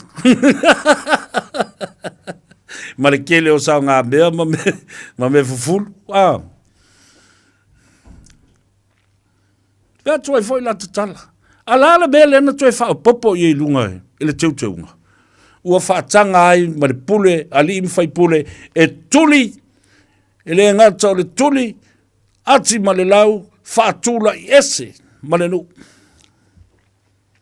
Mea nā tangata i na whai.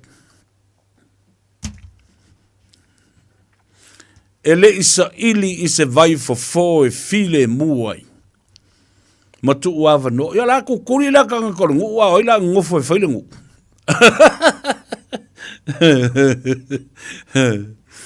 Ia le nā. Ua, wha mai atu ai. Ma le manatu. Ua manino ma mala malama. Toi wha whonga lei mai a. Oe toi tā, ma toi tā, ma toi tā. Au tū o le tūla whono tasi o whapu putolu. O le au tū la vai o le tūla whono. O le pui puinga o whanua whaleanga nuu. Ma matai, ma suafa matai. E leo whapea mai le au tū. O le pui puinga o le ai a tatau whaaleanga nuu. Mō tangata e tō tele. Ia male pule mamalu ali mi whai pulu e tō tele. Ia ngā waa tangata umba. Everyone. All of us. Ia ngā waa tangata umba i le pui puinga o alato ua ia tau. Ia ngā nuu wha Samoa. Ma o le mata upu au tū le nā o le pule anga ale wha masinonga i le nei vaenga. Tere i wha alongoa i ai o wha pia mai o le au tū. O le tū la fono. Ina ia pui puia. Lea ia te tau o tangata e tō tele. Mai lea ia te tau o le tangata e tō tasi. E pui puia ai i le pule anga ale wha masinonga. Nothing. Lea i se mea. Ioin. To sau e lole mal wha peritania. All persons are entitled to the protection of their customs rights. The subject of this jurisdiction of the court in this part. What part of no don't you understand?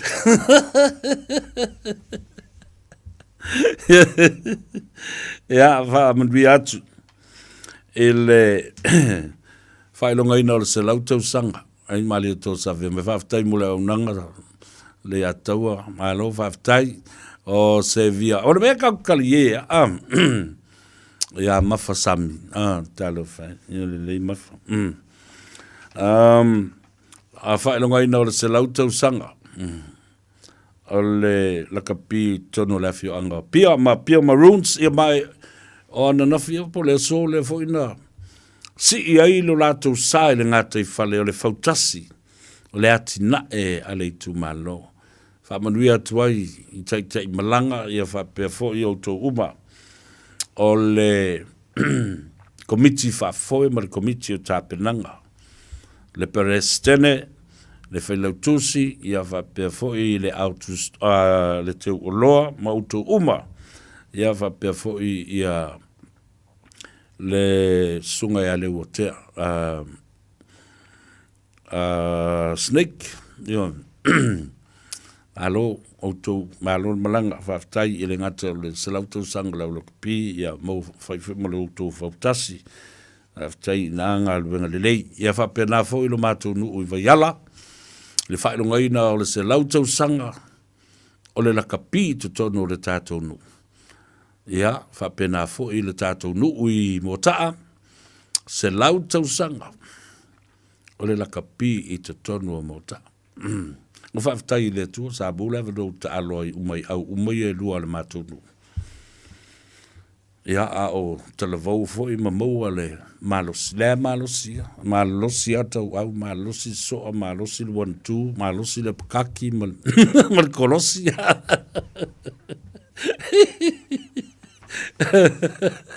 Ia le nā, whai utu lau tala le mea mali le. Auto umai e finau mai Amerika e winga le mata upu o whainga palota presidential election on the 5th of November. O lea vai lea ngai ko ke se mai. Whai mai o ko o lea so whao November. A ngai ko ke ngofo ngai Amerika. A so 5 November. E leo toi mau probably o le debates matautia lea in less than 48 hours, in less than 24 hours, the debate will be on between Kamala Harris and also the former president, Donald Trump. Now, tova aila I le pisi fafo o Donald Trump, I le whainga Kamala Harris, le la whai nei taiao, CNN, 9 p.m. Eastern Time, lona winga. Tātou te whiala o mawhoi, New Zealand mata le mea naro tō sila iai. The American politics of the United States in less than 24 hours will be the debate and probably no other debates one mele mkwa I fefe a Donald Trump e finau I upufai o malo male vice presidents ya Kamala Harris o tau tinam te mai tai umo le Pasifika ma tinam te mai tai umo Samoa. The black or colored community has suffered immensely under Trump's presidents and administration. Yes, of course. If the black community suffers, the Pacific community is suffering as well. But you don't know it, or you're just on the silent side about it.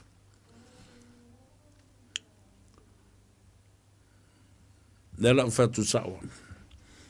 is the most racist, and he encouraged discrimination against colored people.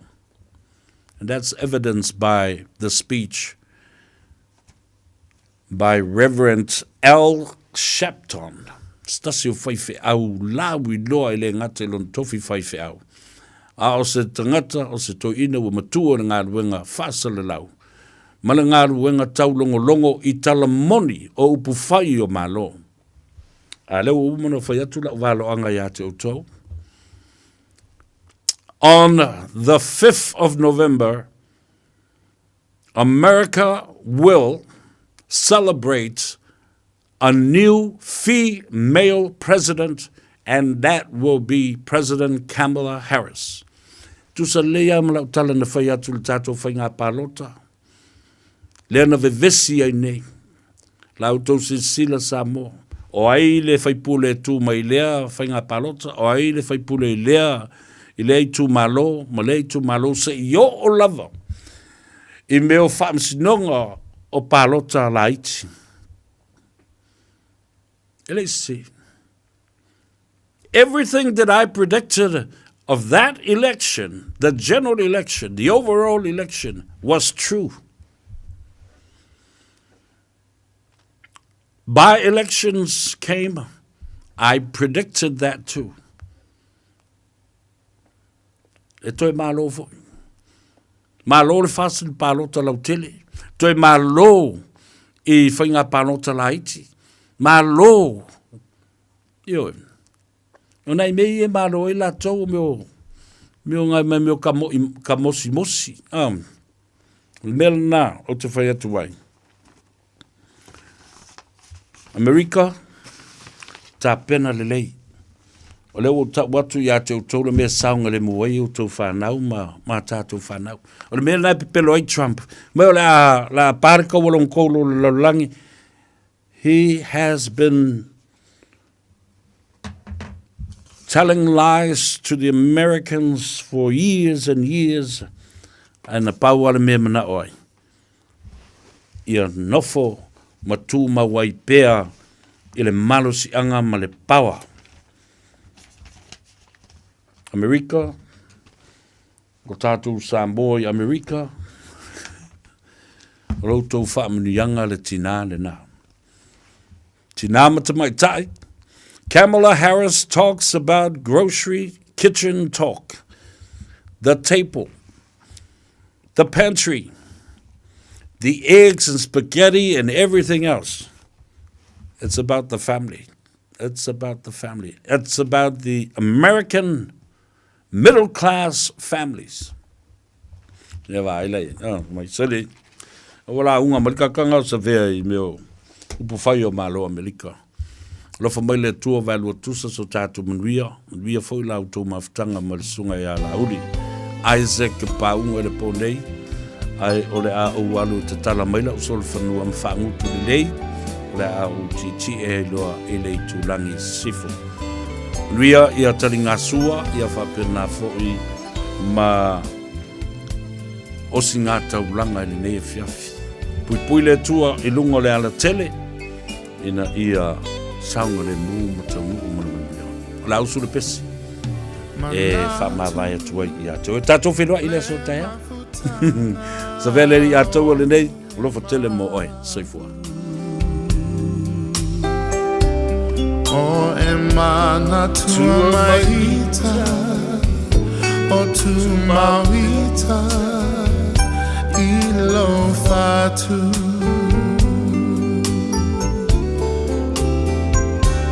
O uma, tate tala noai. Momo sao se aso, tatoi fiava ai. Tabusu e fu